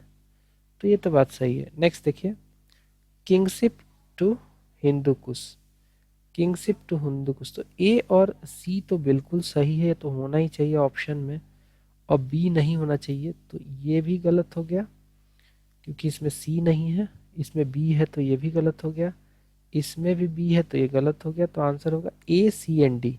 Correct answer होगा इसका डी। ठीक है, करेक्ट आंसर होगा इसका डी। कहाँ दिया नहीं है क्या आंसर? हाँ डी दिया है। ठीक है, सो Mauryan emperors played a major role in development of culture, art and literature. Chandragupta's empire spread over from Iran, north west में ईरान था, एंड ठीक है, to the present north Karnataka in south. ठीक है, क्योंकि ये खुद ही चंद्रगुप्त मौर्य जो थे लास्ट के अपने आखिरी दिनों में ये श्रवण बेलगोला चले गए थे, जो कि पड़ता है कहाँ पे, कर्नाटक में, जहाँ पे इन्होंने सालेखना करके यानी कि स्लो फास्ट करके शरीर को त्याग दिया था, जैनिज्म अपना लिया था इन्होंने। बात कर रहे हैं हम लोग चंद्रगुप्त मौर्य की। According to historian Smith, Hindu Kush mountains was the strategic frontier of India. There were 5 provinces, जो कि उत्तर पथ हुआ करता था, अवंती रथा हुआ करता था जिसकी कैपिटल उज्जैन थी, कलिंग था जिसकी जिसमें एक फेमस जो कलिंग का तो साली था आई थिंक। ठीक है, दक्षिणा पथ था और प्रच्या पथ था। तो ये प्राच्य पथ, उत्तर पथ, अवंती पथ, कलिंगा और दक्षिणा पथ, ये 5 प्रोविंसेस हुआ करते थे और इनकी अपनी अपनी कैपिटल हुआ करती थी। उत्तर पथ का था जो अ, उत्तर पथ का था पाटलिपुत्रा, अवंती का उज्जैन, कलिंग का तोसाली एंड सो ऑन। ठीक है, regularization of gold coin in India is credited to Indo-Greek rulers। ठीक है, कुषाण बहुत बड़ा नाम है, कुषाणाज, उसमें कनिष्क जो थे। ठीक है, hence A, C and D are correct, but B is not correct। Bhaga and bali, भाग मतलब क्या समझते हो? A kind of share, whose share? So it was the state और द रॉयल शेयर, किंग का शेयर। तो कहीं ना कहीं ये टैक्स था, रेवेन्यू था, रेवेन्यू कलेक्शन था। whereas bali was also a source of revenue, तो करेक्ट आंसर होगा B. So bhaga and bali were the source of revenue in ancient India. According to Arthashastra, king was the owner of land, definitely. He had a share, he had a share in produce from land। this tax was known as bhaga। whereas अगर बाली की बात करें तो it was also a source of revenue। Next देख लेते हैं, Sita in modern period was. So Sita जो होता था ना, it was a tax, it was a revenue collected from crown land। crown land you can relate with the current government lands, government lands। those days government was crown, so those land who belonged to crown was called crown land। And there was a provision to collect sita, that is called a tax of revenue from the crown land। answer will be C। So the maintenance of crown land was done by Sita Dhyaksh in Mauryan period। Revenue collected from through this tax was known as Sita। Next question देखते हैं, who of the following was associated was associated with collection of revenue in Mauryan Mantri Parishad. Now there was a system, there was a system of administration. There were officers who were responsible to collect taxes.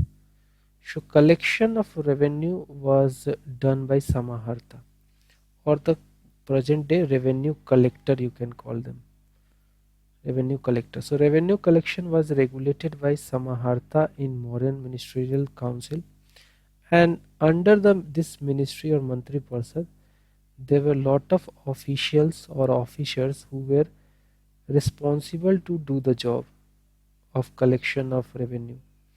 So revenue collection was regulated by Samaharta in Mauryan Ministerial Council. Antpal, see, Antpal looked after border fronts. यहाँ पे जो अंतपाल का जिक्र किया गया है, he looked after the border forts, while the Pradeshtha was the administrator of commissaries. Next देखते हैं 40 number. Which of the following Mauryan officers was in charge of weight and measure? Weight and measure, weights and measures का incharge कौन था? तो इसका in charge को बोलते थे, अब यहाँ पे देखो पौतवाध्यक्ष, पौत से generally we connect it to the port system, but ये पोर्ट सिस्टम नहीं कलेक्ट करना है. Weight and measures was the responsibility, or the officer in charge of these was called Pautavadhyaksha. So Mauryan officer was in charge of weight and measures was Pautavadhyaksha, whereas Panyadhyaksha, Panya you can relate with the Pani, water, and generally the trade takes place, most of the trade takes place, commerce takes place through water bodies. So Panyadhyaksha was in charge of commerce department. Sitadhyaksh we have already discussed, he was the head of agricultural department. And Sunadhyaksha was the chief of slaughterhouse. ये थोड़ा unique है, ये याद कर लेना. Sunadhyaksh was the chief of slaughterhouse. Means what? There was a prevalence of slaughtering. There might be people consuming meat. That is why the slaughterhouse was there. Okay. Next देखते हैं.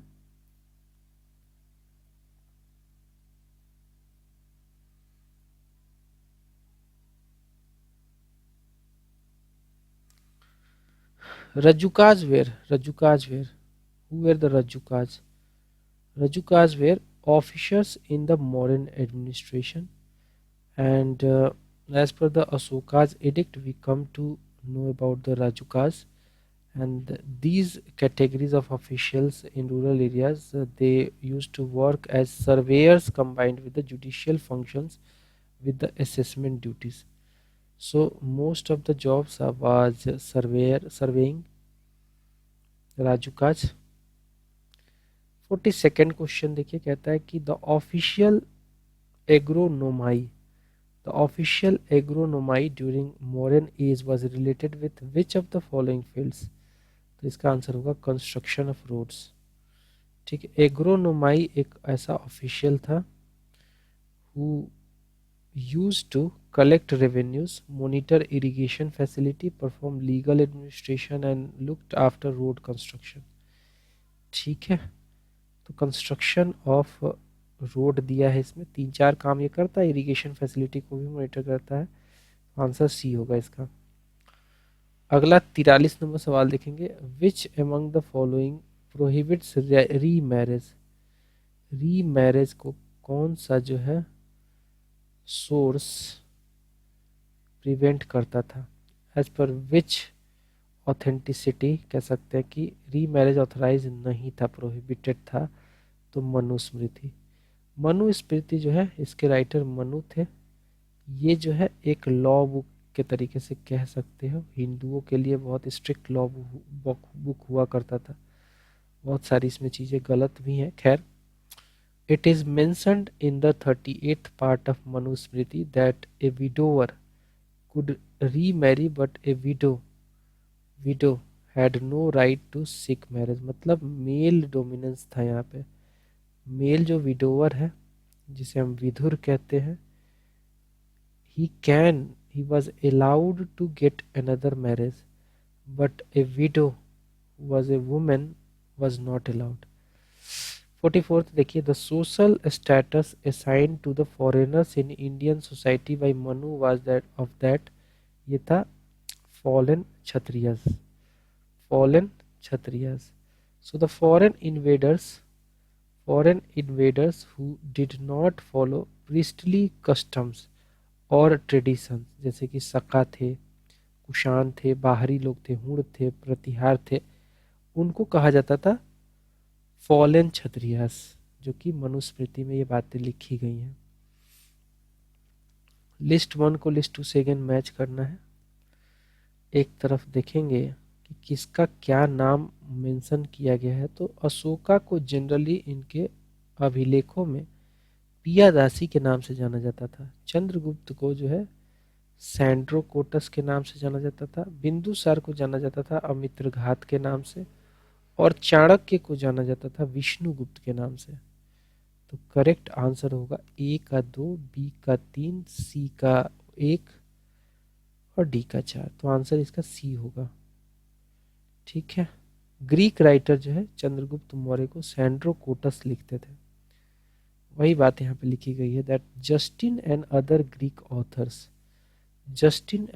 Greek authors stated Chandragupta Maurya as Sandrocottus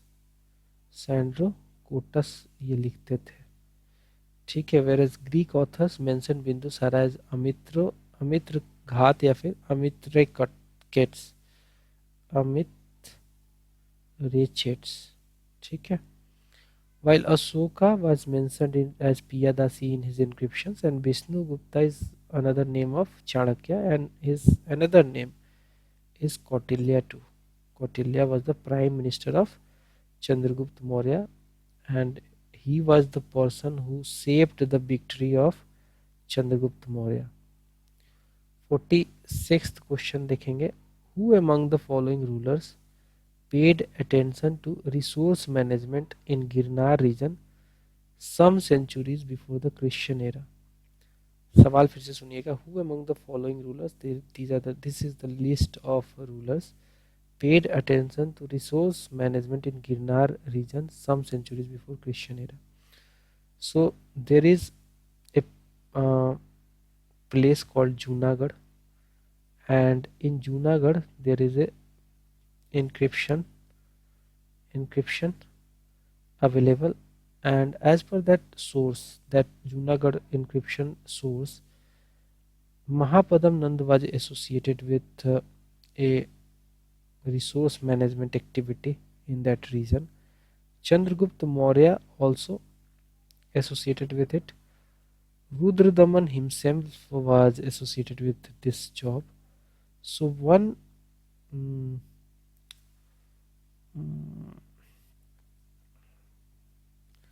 answer will be 3 and 4. No, 2 and 3. Mahapadam Nand was not associated with it. Okay. But Chandragupta Maurya and Ashoka is associated with this activity. Let's see the explanation. Few centuries before the Christian era, the Mauryan emperor Chandragupta Maurya and Ashoka focused on water resource management in Girnar region. The governor of Chandragupta Maurya's western province, जिसका नाम था Pushyagupta, built Sudarshan Lake, and the governor of Emperor Ashoka, Tusasp, took out canals from the lake. The Junagadh inscription of Saka ruler Rudradaman describes the works of both Chandragupta Maurya and Ashoka. 2nd century AD, the lake was repaired by governor. Of Rudradaman, Suvisak. According to the question, he did this work after the Christian era.